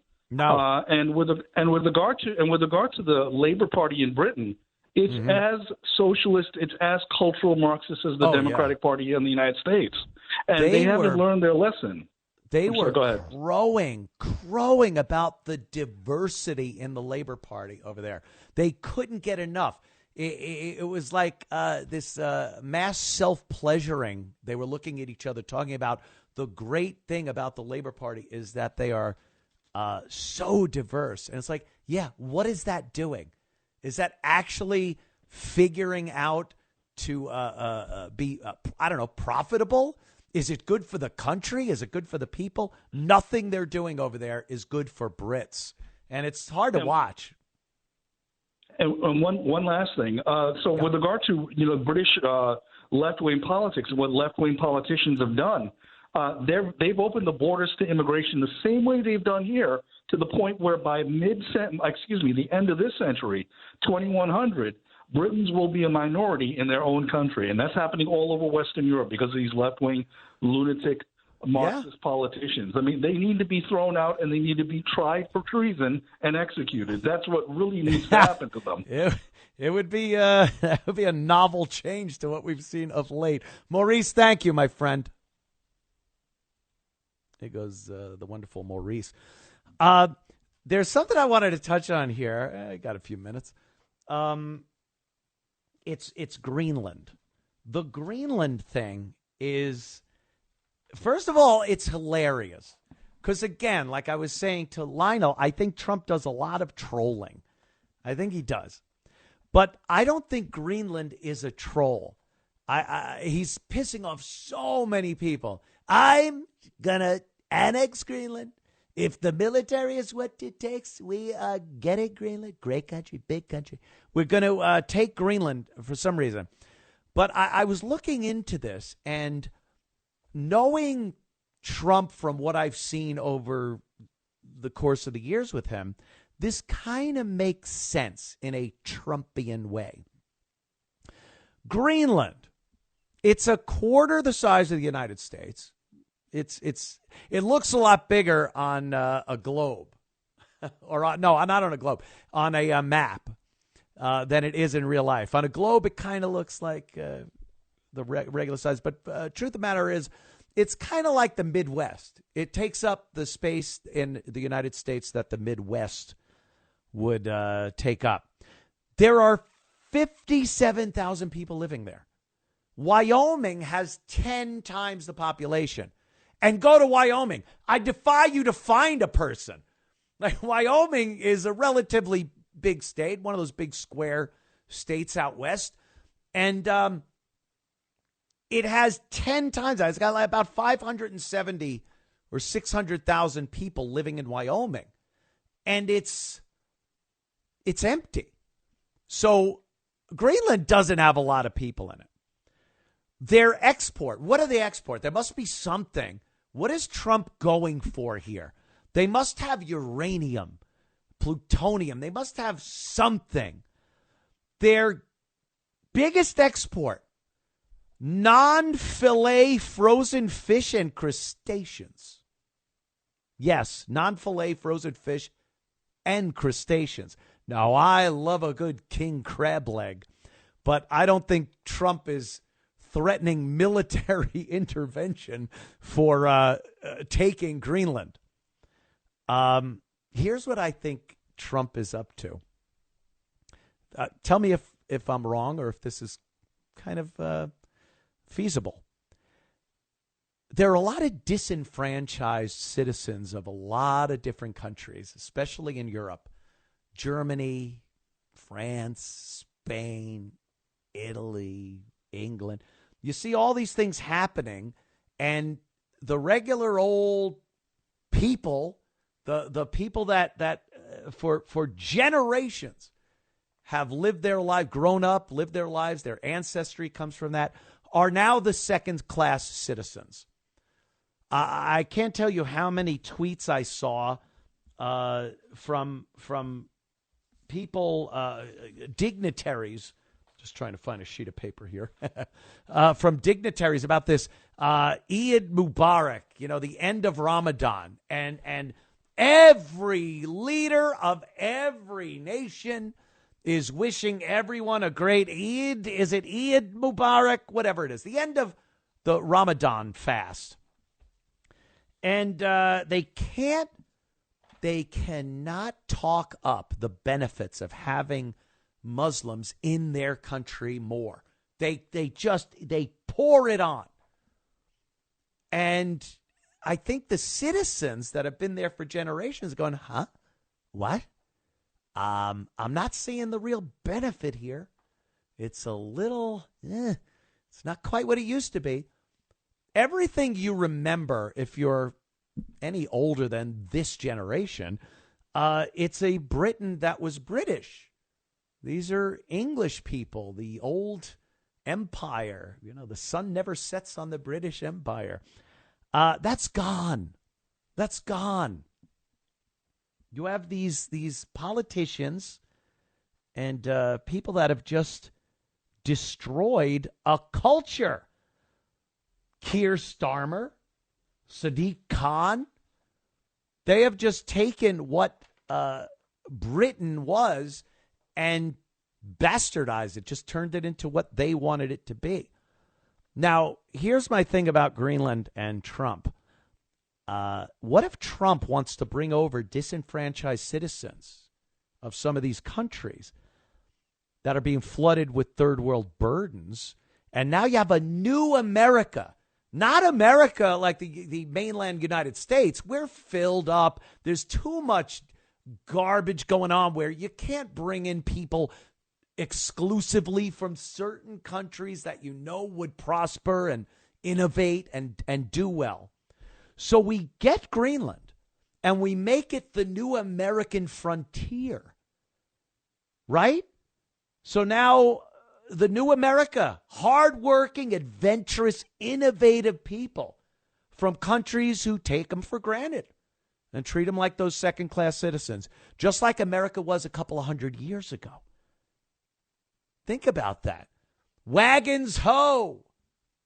Yo ho. Wagons ho. People would go east from the original 13 colonies, and they would head east, and deals were made. Louisiana Purchase, and then the drive westward. Oh, there were some problems. But sea to shining sea, we're America. Some problems in between that we had to deal with. But as I say, Trump might be doing this. So I looked a little deeper. I'm like, even though fish and crabs are Greenland's biggest exports right now, they have oil. They have oil, natural gas. They have mineral deposits that look like every single thing that goes into a Tesla battery. But no one's mining. They're barely mining. And as far as drilling, oil and natural gas, it's banned in Greenland for environmental reasons. And that is because of, and here it comes, folks, hold on to your seats, the indigenous people of Greenland. Yes. Inuits, not idiots. I said Inuits. These are Eskimos. There are actually Eskimos in the world. I swear to you. About 50,000 of them. 7,000 are other people living in Greenland. But for the most part, it's Inuits. They live all over. Most of it is the lower, like Canada. You know, Canada's got this insane tundra of cold. So most of the Canadians live right on the American border. And Greenland's kind of similar. I think 2/3 of their country is in the Arctic Circle. So the lower part is the part I think Trump's concentrating on. He's going to make it where we can start inviting over disenfranchised, brilliant people from nations that aren't known to maybe be crap holes. Smart people who are up for a challenge, innovative people that could be placed somewhere on the globe and take the weather and the terrain, geography, take that all into consideration and go, yeah, we could do this and set up a civilization, America 2. And we don't have to take, like, it could be different than the rules to taking in people here in this country. We could just take in people that are completely productive, wonderful, productive people. Wouldn't that be awesome? I think it would be. And it might be something that he's doing. I don't know. Well, who am I to say? Think I know what Trump's up to at any given moment of the day? But it seems like a Trump thing, doesn't it? Doesn't it seem like something Trump would do? I think so. Anyway, that's my whole take on Greenland, because there's no other real reason to be so into it. If we want the minerals, we can make a deal with them. They're Indians, you know. Look at Manhattan. Google it. You'll see what it took to get Manhattan. I don't think the minerals are a problem, but I think getting a bunch of amazing Europeans into Greenland to build an entire new industrial country would be fantastic. Take in South Africans. There's South African farmers that are being murdered after the fall of apartheid. Germany. We see what's happening in Germany. The poor bastards. They tried to launch a rocket the other day. I've launched higher rockets when I was into Estes model rockets. This thing crashed. It blew up. And it's like, look up Operation Paperclip. You'll love it. France, England. I talked to a lot of people from England, and they're disgusted with what's going on. Ireland, they're disgusted with just Rosie O'Donnell moving there. I'm not kidding. So this is maybe a theory. I think I might have touched on a theory about why Donald Trump is so damn interested in Greenland. It's kind of a troll. And again, the weather, I understand it's cold. There have been people in this world that have moved to the coldest climates and made unbelievable strides. And that's who we're looking for the new Greenland America. I see it happening. We'll be back in moments. Don't move. Anthony Cumia Show. Welcome back, Anthony Cumia Show. I'm digging it. Digging the calls. This whole thing.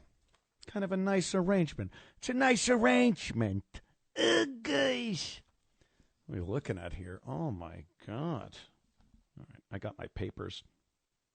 I kind of went off crazy on some of my material because I got it all written down here like a pro. And then I do things that I did earlier, and then I don't hit on things that I meant to. But it doesn't matter. I'm packed with stuff. Quickly, this is just a quick thing because I wasn't even going to do this, and then I saw it right before showtime. Rachel Zegler, who was in that Snow White movie, that bombed severely. And I will totally blame her. It's completely her fault. You can have a crappy movie, but if you go out there and smile and wink and wave, you'll do as good as you can do. If you really want to screw the pooch, do what she did. Obnoxious, narcissistic, just crapping all over the whole franchise, the whole way that Disney supposedly worked years ago. I guess there's still people that remember, but it's her fault. And then I quickly saw this. Sean Lennon, John and Yoko's kid, went public and just started giving her the how do you do on how she screwed this whole thing up. And I found that funny because I don't know much about Sean Lennon, but I would assume with his father's past and Yoko and the whole, groovy thing, that he would be a lefty. Maybe not. Maybe not. He talked about Ziegler's controversial conduct amid filming and the press that she did. While he acknowledges that the backlash may have gone too far, Lennon didn't mince words when it came to his personal view of the 23-year-old actress, labeling her behavior as that of a spoiled, ungrateful, disconnected brat. No. Once poised to be Disney's crown jewel of its live-action remake arsenal, Snow White now appears to be the studio's most fraught endeavor to date.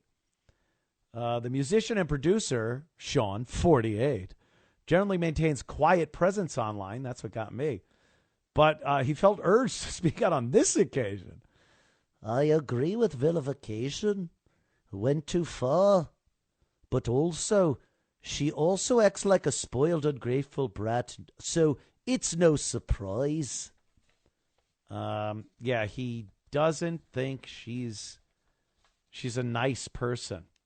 And this is kind of what everyone thought. How long is that going to take? How long will it take until Hollywood realizes that the majority of people are not bamboozled by Hollywood anymore? How about that? We don't really care about Hollywood and how awesome you people are. It's embarrassing. Just embarrassing. Joaquin from the great state of Pennsylvania. Joaquin, what's up, my friend? Hey, Mr. Cumia, you know what? Welcome to WABC. I'm actually glad to listen to you. And the funny thing is, I didn't like O&A. I was a big Stern fan, and I hear you. No, I love it. Thank you, man. I appreciate it. I have a great loathing and disdain for Howard Stern. Ever Yeah, it since happened. He became a COVID coward. Happened over time. He became Hollywood Howie. There you go. But, this is all about the destruction of Judeo-Christian Western civilization. And I hate to even say it because it almost actually seems to, play into the white replacement theory stuff, which I really hate to go that way, but right. Quite frankly, actually, it's a globalist communist agenda that's taking everything over. And it's taken over our media. It's taken over our educational system and entertainment. And Musk and Trump, those two guys were loved by the left. Yep. Until the day that Donald Trump came down the escalator. And when I heard the things that Donald Trump wanted to do as president, I was on Team Trump from day number one. And he has not let down. No. He's got balls, which is, that's what you got to be. People forget about our old presidents. Speak softly, but carry a big stick. Imagine saying that now. They'd be like, a big stick, violence. He's saying that people should hit people with sticks. Like, no, it's just an attitude that a president needs. A president needs to command and be strong and have certain sayings. I don't know, things that make it remind the country that, hey, I got your back. I'm not going to fold and roll over for these other countries in the world that have been just screwing us for decades. That's right. And something, the elimination of the Department of Education is actually very brilliant because these blue cities and states, these were they were the ones for the open border policies and allowed the flooding of immigrants to come to their states. Guess what? The Department of Education has nothing to do with curriculum. It has to do with money. So guess what? Money. Now we can cut off the money, and the rest of us do not have to pay for these illegal immigrants or whatever you want to call them that these states want to put the bill for. Yes, great point, because people think doing away with the Department of Education means doing away with children's education. It has nothing to do with that. It has been the biggest boondoggle waste of money and resources. And look at the statistics. It doesn't take much. It has done nothing but bring down the education of American children. It's terrible. I don't know what they expect from the Department of Education, but they didn't get it. Joaquin, thank you, man. Appreciate it. We will be right back in a matter of moments. A lot more of the show left. Don't fret. And what else did I want to talk about here? Because wait a minute. It was Mark Ruffalo. That's what I wanted to say. We'll be right back. The Anthony Cumia Show. Our amazing third hour. Let's go right back to the phones for a minute here. Steve from Brooklyn has comments on Greenland. I don't know, because I threw something out there, and let's see what Steve has to say. Steve, what's up, my friend? It's strange that you brought that up tonight. I had a parallel idea about Greenland as a U.S. protectorate, whereby people would come and like new colonies and new wagon trains, a little like the U.S. Virgin Islands or Guam. Not everyone realizes that we have the islands and also Puerto Rico is a protectorate, not a state. None of these places have a vote. Right. But the idea would be that the natural resources are wonderful. People could come and make careers there. Amongst the Inuits, I spent time up in Alaska, and I met a lot of Tlingit and Haida Indians there. Steve, was it cold? Well, I was there during the warm weather months. I just wanted to make sure it was cold. Okay. But there are loads of glaciers and icebergs anyway. But the point is, when you said this, I said, so it's not so crazy. This would be our second Alaska, our second wonderful so-called Seward's Folly. Because I'm old enough to remember when we studied American history, and Seward was laughed at, and so was the president, who I think was either Lincoln or Grant afterwards. Forget who. Yeah, Steve, real American... quick, did you remember studying American history when it was presented as a good thing? Because that's amazing. Because I remember that too, Steve. I remember when we went through American history as a child, and it was presented like, look how amazing the people that built this country were. So, Steve, continue. I just wanted to bring that up because not many people really know that. It was actually a good thing at one point. Well, I'm in my mid-70s, so I went to New York City public schools, and I do remember when history was actually taught, the good, the bad, the ugly, to quote that movie title. Sure. And, yes, there were brilliant moves. The Alaska was not our first purchase. There was the Louisiana purchase, the Gadsden purchase, the Oregon tract, and all of the various additions to what was viewed then as manifest destiny, meaning manifest meant it should be obvious to everyone. Isn't that interesting? Right. It should be obvious to everyone. It's our destiny to have this. And that's exactly why should that stop? Why should that have stopped? There wasn't a date. It didn't say manifest destiny will go until this time or this date. It just stopped. And why? Why should it? Well, all right. We're going to get into a whole history, but there was the Monroe Doctrine and the manifest destiny. Mr. Hand was teaching that in Fast Times. It was ocean to ocean. You know, the way these days they say from sea to the river. Yeah. Well, back then they were thinking in America from ocean to ocean, from the Atlantic to the Pacific. Right. And Alaska was laughed at being far away. Well, how do we think about it now, Sparky, I would say to all those fools that laughed at the Seward folly? We only paid $12 million for all of Alaska, which extends 6 time zones across the Pacific and touches and brushes like a brush against An amazing Asia. Purchase, my friend. An amazing purchase from the Ruskies, yes. Exactly. And now the Russians wish they had it back again for all the minerals and stuff. They're saying, why the hell did we ever sell it to those Americans, the Amerikanskis? Well, they made a mistake, and what are you going to do about it? Steve, I do have to move on to other calls. I would love to get into the history of the Monroe Doctrine. Bring your textbook. What are you on, dope? You were teaching what Mr. Hand taught in Fast Times. But thank you. We used a particular textbook that was very popular in American high schools. It was by Palmer and Colton. It was called The American Pageant. Oh. And the very title... You know, the title itself. Yeah. The title itself, a pageant, means something to celebrate and enjoy. Of course. Enjoy, celebrate America.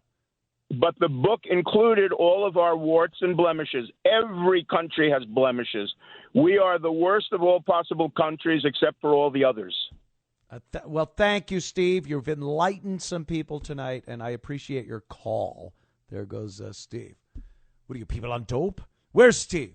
Is he still on campus? The Monroe Doctrine. Yeah, you know, I like touching on things here. I like touching on a bit of history. I like that history kind of gives us a little indication of where we might be headed. But I can't really get into protracted conversations about history here. You'll have to join me on my protracted conversations on history show that I'll probably be doing here at some point. But still going with the phones. Let me hold on. All right, this guy's good. Olena, is it a girl? Olena, is that a drug? Is that a weight loss drug? Olena, what's up? Well, I'm a woman. I can tell.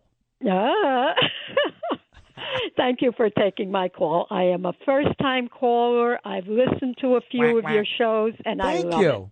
Thank you, Olena. I love this. It's a whole new audience I'm getting. Yes. On broadcast radio. I love it. Thank you, Olena. You want to talk about, obviously, the comments, men and women sports, and it's a big Anthony, topic. But before I touch that, can I just give you one more comment about your show? Please do. I love your show because it is a different form of journalism. I have never heard your style. Interesting. You have humor, you have storytelling, and your variety of subjects is marvelous.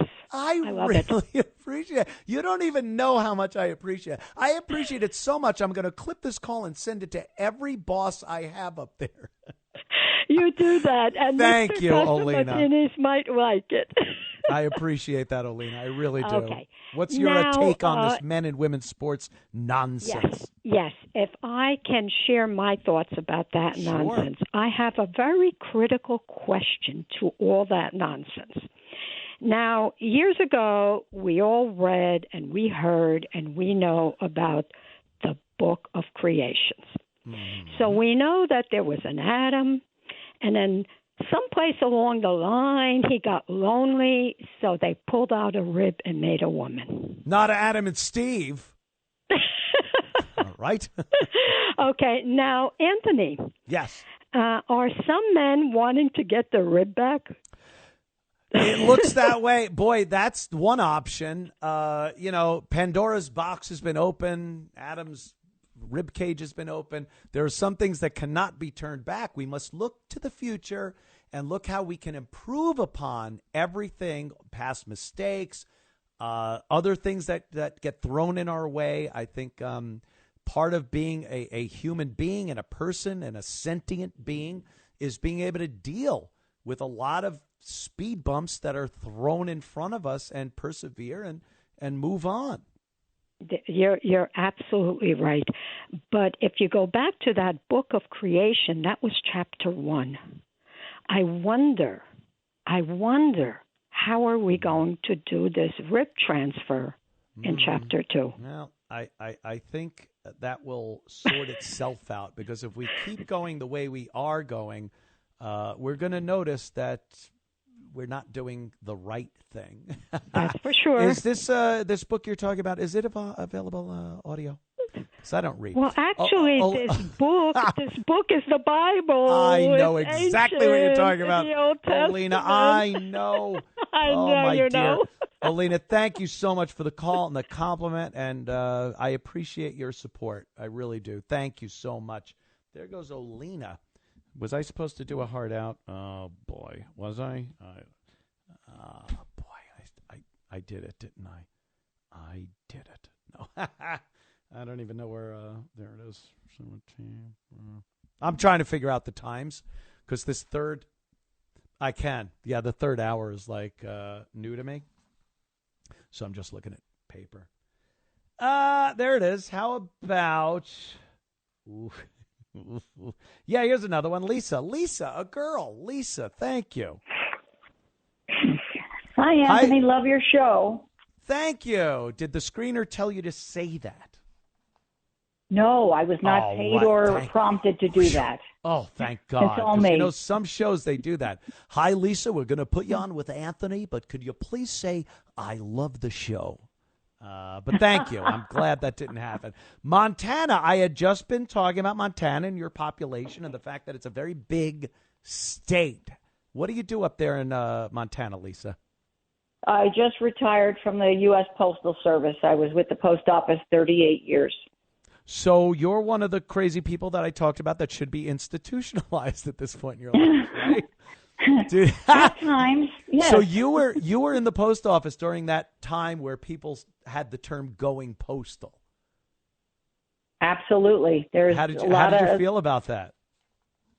We all agree that there's one person at every large post office that is voted most likely to come back and kill everybody. Yeah, I think everyone knows that. And I don't think it's changed. I don't know why we haven't heard about as many postal employees going what they call postal, but other people are filling those gaps. Lisa, thank you for calling. And what do you want to talk about? I wanted to talk about a sport that is equal between men and women. Ooh. And it's horse show jumping, because it's the skill of the rider. So men and women do compete against each other equally. They make tons of money. The horse is the one that's doing the work, and the horse is also strong and talented, but the person on the horse's back is the one that gets it to go over the course flawlessly in a certain amount of time. But they do compete evenly in horse show jumping. Now, this is you bring up a great topic here, because isn't it the horse? Like, isn't the horse doing the physical work? And, you know, it's like saying, hey, if a guy is driving a car or a girl's driving a car, aren't they? Oh, wait, that doesn't work either. A plane. Let's say a plane. Oh, wait, that doesn't work either. No, but I know what you're saying. I was raised in an equestrian town, San Juan Capistrano, California, when I was a kid, and I rode horses. I rode gymkhana. I did barrel cloverleaf and pole bending when I was a kid. And yes, the girls could be just as good as the guys in that sport. But again, you're not talking about on your girl legs as opposed to guy legs, and your girl arm throwing something as opposed to the guy arm. So while I appreciate it is a sport and guys and girls can both compete in it and do equally as well, it's kind of the horse, isn't it? Well, it's also the skill of the rider, but as far as I know, there are no transgender show jumpers yet. But maybe I've just opened a can of worms. Well, the gelding of the horse might come into play, but I don't know. Lisa, thanks so much. Appreciate your All right, call. Anthony. Thank you. There goes Lisa from the great state of Montana. We sure get some calls from faraway lands, that's for sure. I kind of want to finish up before the break with this Yankee torpedo bat thing. Maybe we could clear the phone lines, because I want to get some people that want to talk about this bat thing. Apparently, after, I don't know, how old is baseball? 1800s. And they've had the bat and the ball, and they've come up with different things. I know gloves. I've seen different gloves. But we are at a point in the spring of 2025 where a new baseball bat has completely screwed up everything. So there's a torpedo bat. And if you haven't seen what this is, take a baseball bat, and then they look very closely at where the batter is connecting the bat with the ball. And if it's off the tip of the bat, the fatter part, bats are tapered. You get a fat, heavy part of the bat at the tip. You're getting more mass. More mass is moving. And when it hits the ball, you're getting more energy. But some hitters don't hit it at that point. They hit it lower by the label, they call it. So they just decided, let's make the bat fatter at that point, and we'll taper it skinnier to the tip because he's hitting it down further on the bat. And I don't know if it's coincidence or what have you, but the Yankees have been smashing the baseball out of the park. And I've read the stuff. Yankee Stadium's a little play school park. It's a Disney park. It's a, pussy park. The walls aren't that far. So it doesn't matter. Home run. Anyone could hit a home run in Yankee Stadium. We'll do it. And timing-wise, it does certainly seem that these bats are really having an effect on home runs. I think they got like 12 yesterday. They got like 8 today. It's been insane how many. They're close to a record of how many home runs they've gotten. Any team has gotten in the first few games of a season. So I don't know what it is. I would like to hear Mad Dog's take on it. What are these torpedo bats, Mikey? I don't understand. They put a part of the bat on it. It sounds like cheating to me. I certainly wouldn't have my Giants. My San Francisco Giants would be using a fake bat to hit home runs in their park. Yankees are a bought team. They're a cheat team. That's all they'll ever be. Mikey? I would love to hear his take on the torpedo bat. But it is interesting. Let me talk to Chris. Chris, I love it. Chris from Long Island. He is a baseball guy. Chris, what's up, man? What's up? All right, Yankee bats. Let's get this off the deck here. First of all, the bat is 100% legal. All right. People might argue this. People are going to argue this. It's legal according to the baseball rules. Now, the Yankees, what they did was, in their brilliance, they hired a guy back in 2024, some brilliant scientist guy from MIT, because baseball is like other sports, and they've all gone analytics-driven. So everything is about numbers on the computer now. So this guy figured out that they took Anthony Volpe, the Yankee shortstop, and they looked at all of his contact throughout the year and found out that he was hitting the ball mostly on the bat towards where the label on the bat but how is it legal to change the geometry of a bat to be more massive where he hits the ball? How is that legal? Because the bat size is written in the baseball rules that it can only be a certain width around the fattest part of the bat, and they have not bypassed that. They never dictated where the fattest part has to be. It doesn't have to be at the very top of the bat. It could taper up and then taper back down.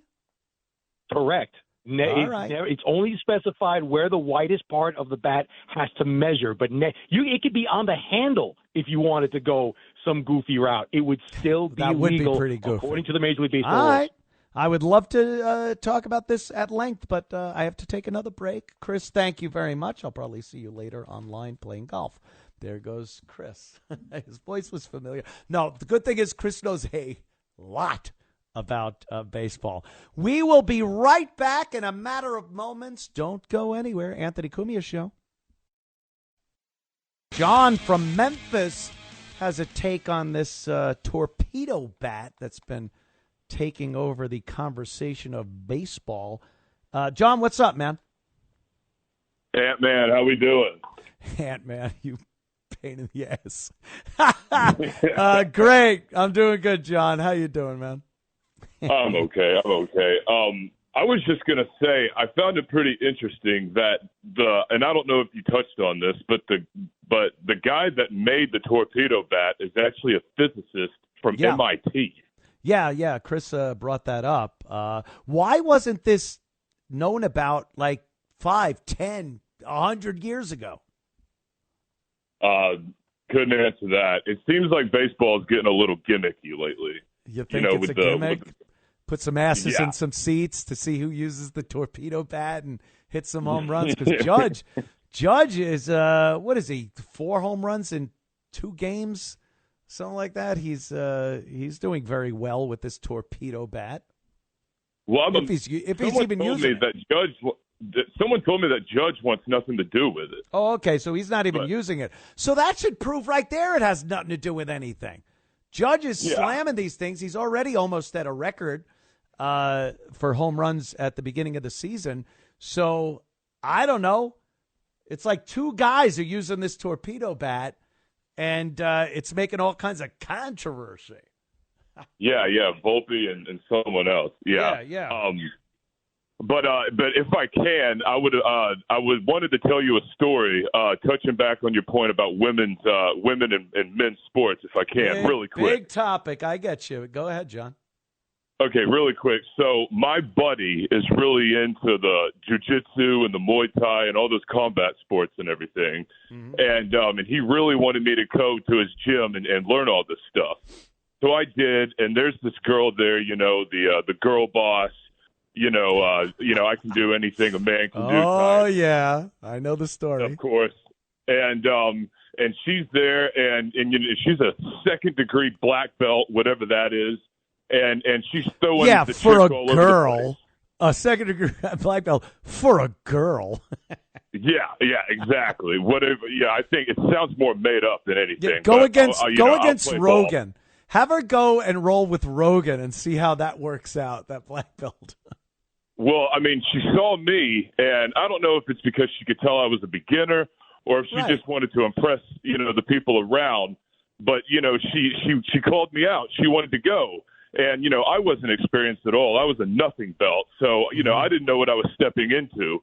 And we start to roll, and she could not pin me as hard as she tried. Yeah. And I was completely inexperienced. And I just, that was when the point really was hammered home that as hard as they try, it'll never be equal.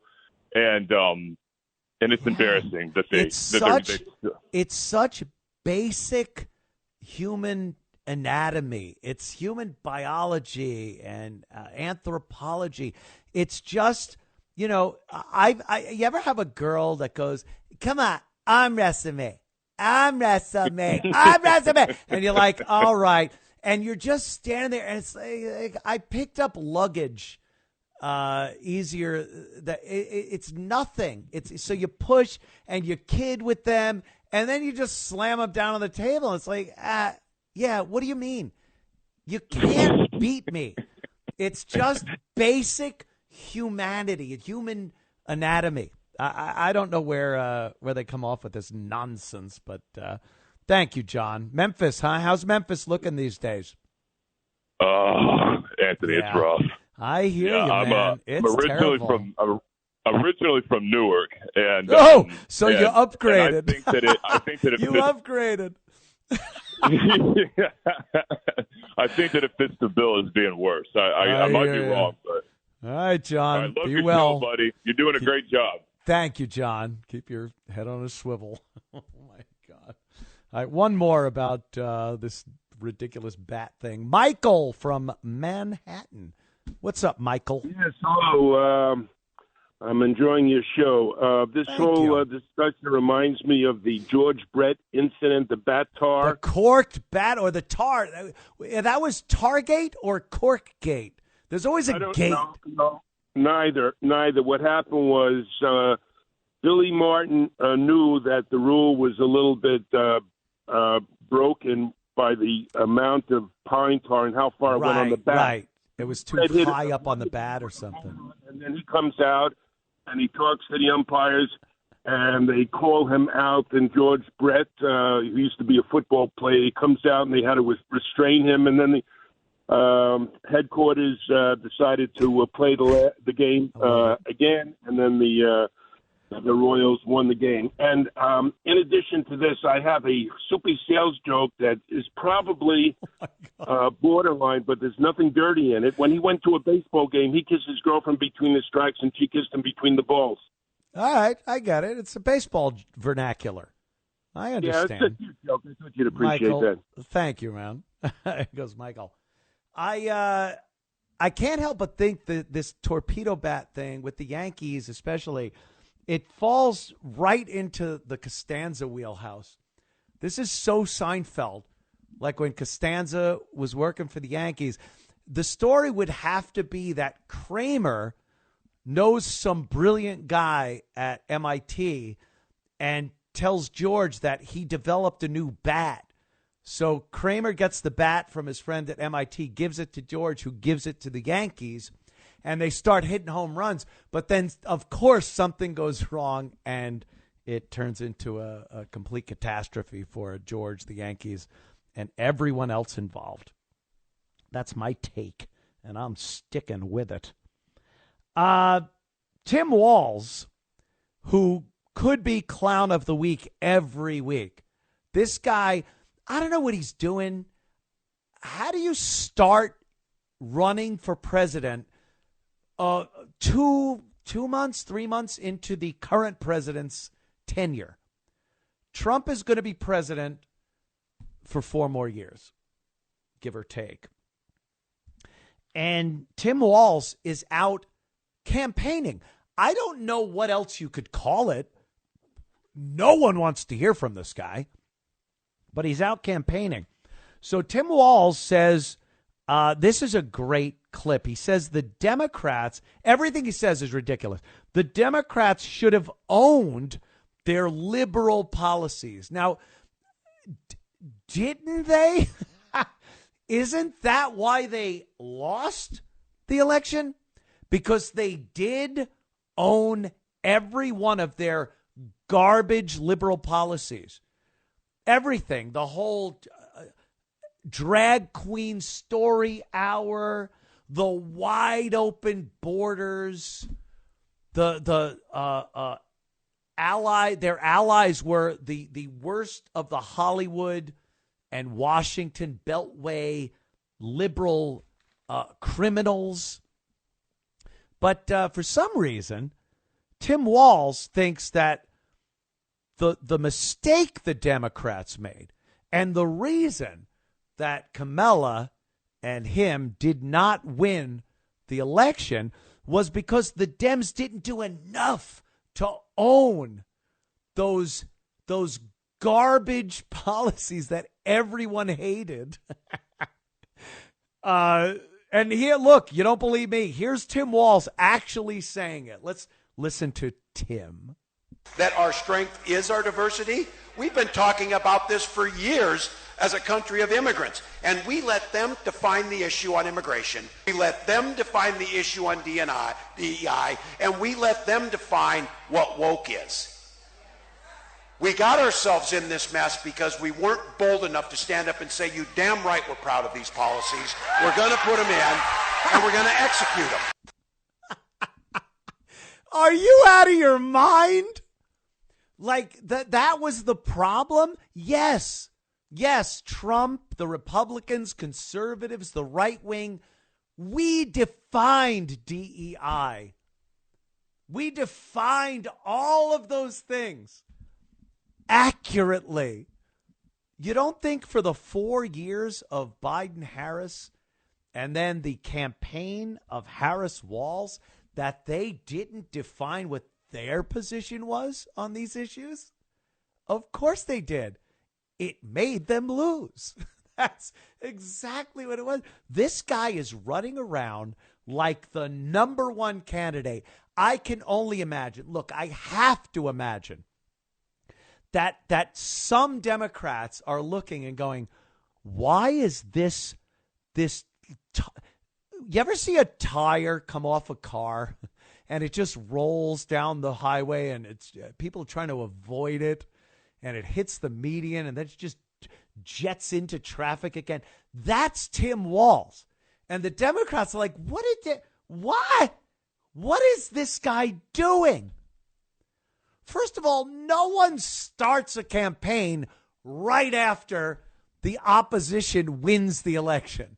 You want things to die down a bit, especially if you were the vice presidential candidate.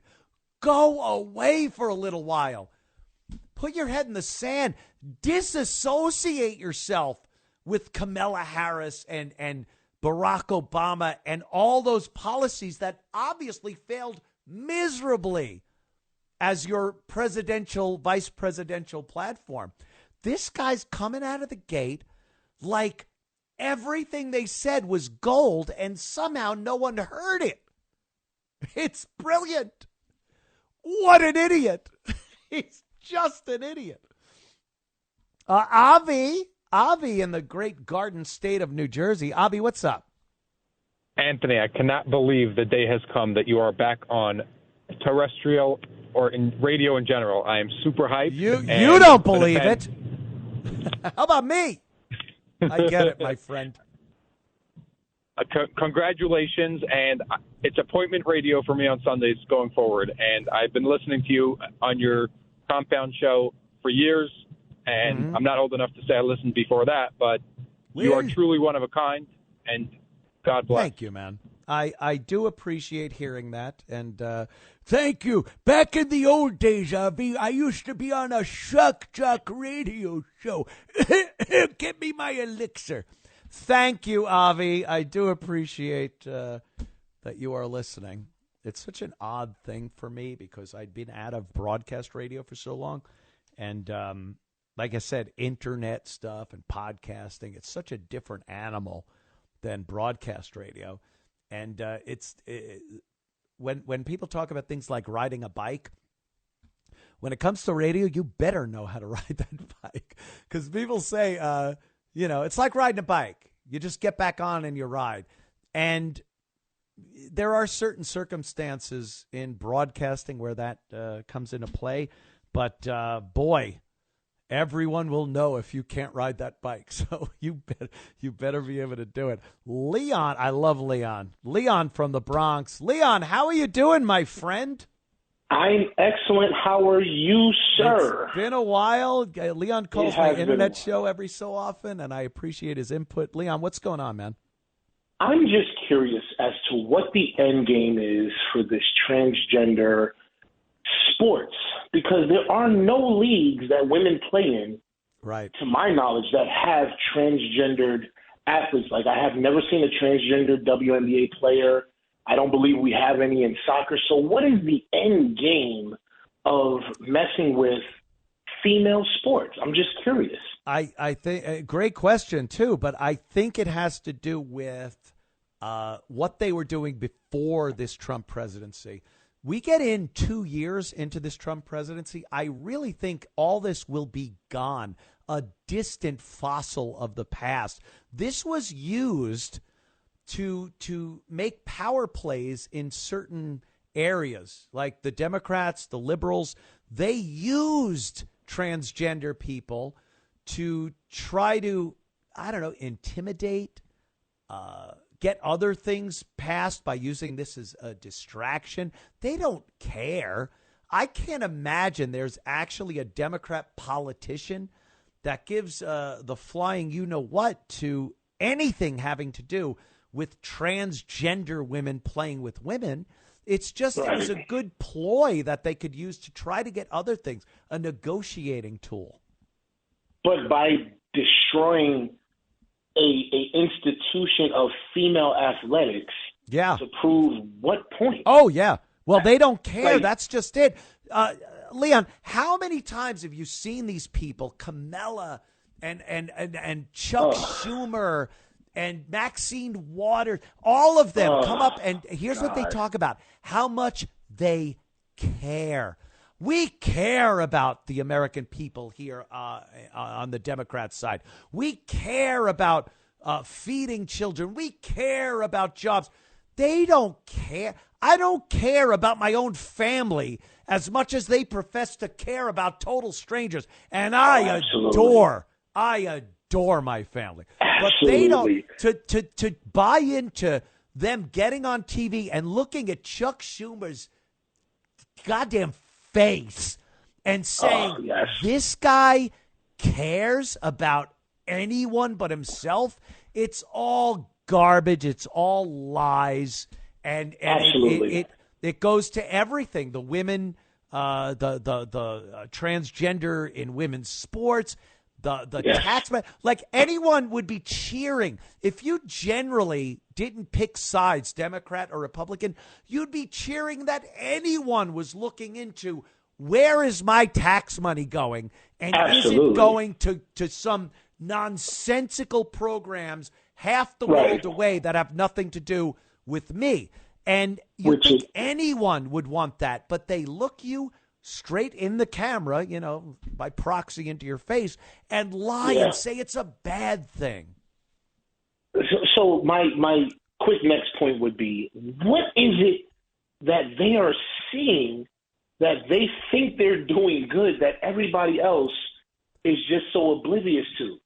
Like Jasmine Crockett, I look at her and I'm listening to her and I'm like, who's buying this? I know. Outside of, the uneducated masses. And I believe that even some of them have to be going, dang, this girl really is really ghetto. Like, I'm really trying to get my life together, but she's even making me look bad. Like, what do they see that everybody else doesn't? Leon, the greatest clip of her is when she was just out of college, I think, and she is speaking articulately and like a Huxtable, like she's a straight up Huxtable, dude. I love black people like that because I go, God Almighty, just go get you a cardigan, and it is absolutely ridiculous. Leon, me and you have spoken because, you're a black man in the Bronx, New York. Yes. And you get embarrassed by some of the stuff you see. And I get I feel bad saying some stuff because I'm like, there's Leon. Leon has a job. Leon has responsibilities. Leon does what he needs to do to be a productive American in America. Human being. And I can't imagine having such a large swath of people that are going to be me. Like, people are going to see it as me, just screwing up by the numbers. And I have to go, oh, God, it's not me, for the love of God. Please don't look at me like that. I have now perfected the Patrice scrunch. If you ever met me in person and we were outside for 5 minutes, my face is turned up completely because of everything that I'm seeing on a regular basis. Man. I get it. I'm just completely to the entire world right now. Like, into the woods I go, and away from society, it sounds like the most peaceful thing on the planet. So I don't have to deal with anybody. Hang in there, Leon. Hang in there, brother. Be calling in. I love it. We're sorting this all out, Leon. We're sorting this all out. I don't know if we got enough time for it, but we're going to try. Have a good one, Leon. Take it easy, man.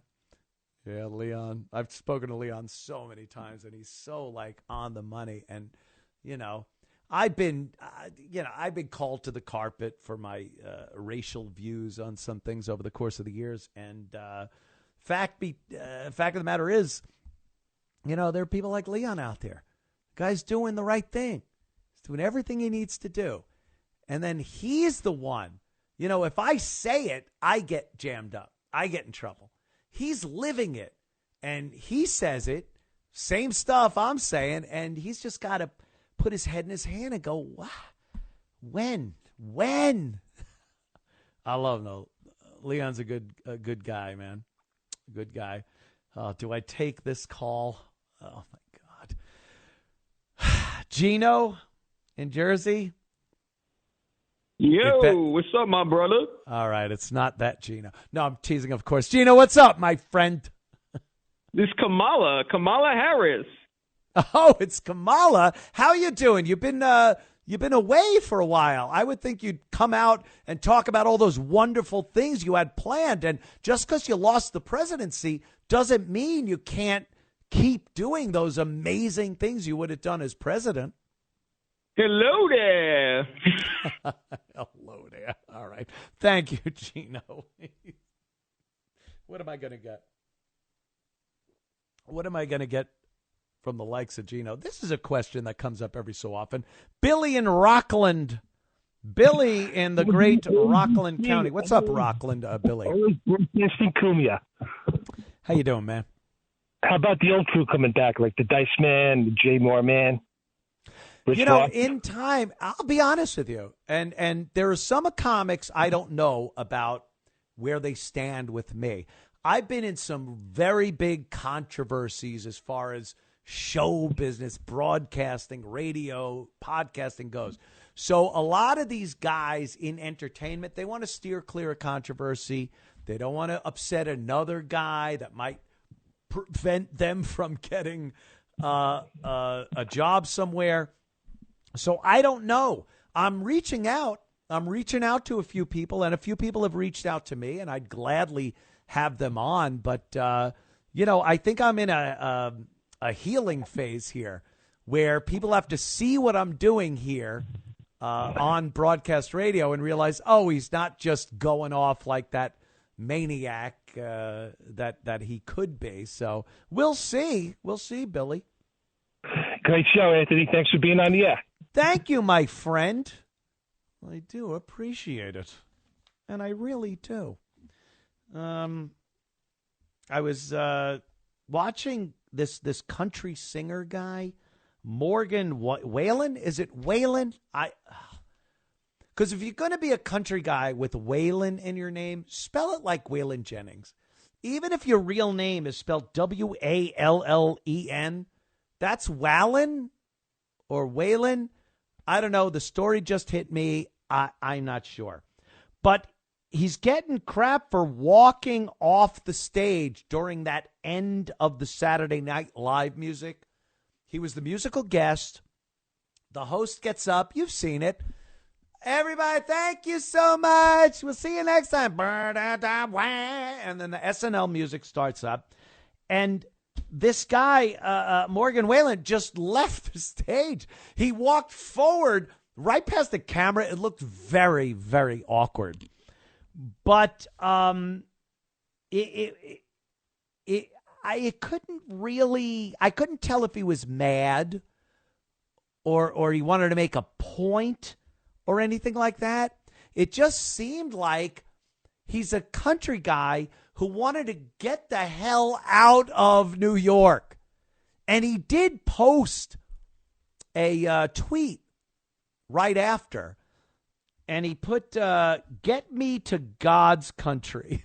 It was his private plane at the airport, which, you know, how many private planes fly you to God's country? I think it might be a little hypocritical, perhaps.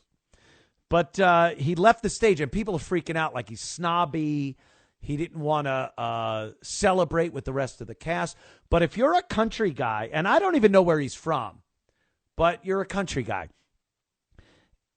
you can't want to stay there a second longer than necessary. He probably had to stay in New York for a week to do the show. And, you know, he's around the scum of the earth when he could be in his own hometown with wonderful people, friends, and family. So I hold no ill will toward Morgan Wallen for walking off of the, is it the first musical guest or host that's ever walked off the stage? I don't know. Anyway, good for you, Morgan. We'll be right back. Anthony Cumia Show. If you don't think we are screwed as a nation and need to open up Greenland to a just new America, a 200-year-old version of America, an America that people could just come in, they're faced with all kinds of horrors and hardships, and they build stuff, and in probably not even that long, because the technology's out there. They don't even have to invent the technology. They just have to figure out how to incorporate it into what they do. It would be an amazing place. Probably the greatest place on earth. Greenland will become the greatest American state. Canada can go screw. But right when you start thinking that, you see things that are just like, what are we doing? What the hell are we doing as a nation? Oregon. Now, we all know the Pacific Northwest is a bastion of scum. There are probably some places like New York. You look at New York and think, oh, liberal New York sucks. But then you look at a political map and realize there's a lot of red in the state. And you go upstate New York, and a lot of people are pretty cool. Unfortunately, the city and Albany and some of these other areas are very liberal, which means, you know, they suck. Oregon, another one of these places that like I almost said get your, you know, crap together. This is real. If you decide you want to take your clothes off and walk around any town or city in Oregon, totally naked, in front of a child, walking on the property of the parent of that child, go ahead. You won't be arrested. I can't believe this actually happened. Listen to this clip. It's a gentleman talking with the cop. He's the father. I don't know how he's not arrested for murder. I don't know how he didn't kill the guy that walked up to his child naked. And then he tells the cop, like, isn't there a law? And the cop gleefully informs this gentleman that, no, there's not. It's totally legal to do this. Have a nice day. Are you out of your mind? Listen to this. In the state of Oregon, someone can walk up to your 2-year-old kid completely bare naked, and that's not a crime, even if it's on your property. Correct. Well, so it's trespassing, but what I'm saying is there's no laws against the actual nudity portion of it. So you can expose yourself to children in Oregon. Again, if you're not doing it for sexual gratification or the gratification of somebody else, yes, you are allowed to walk around in public naked. On private property, this is where I live, and someone just came and exposed themselves to my 2-year-old boy, and this officer's saying that it's not a crime. So a naked person came up onto my property here, approached my 2-year-old kid, completely naked, which I ran over to him and covered his eyes so he wouldn't see. My obvious thought is to call 911 as someone's indecently exposing themselves to my child on my property. At what point did this become a normal and acceptable thing to do? The cops will literally do nothing about it. They're basically saying we have to wait for that person to do something more serious to your kid before we can intervene. Who decided this? You have representatives, and they're supposed to legislate and make laws that are in the best interest and within the community's values.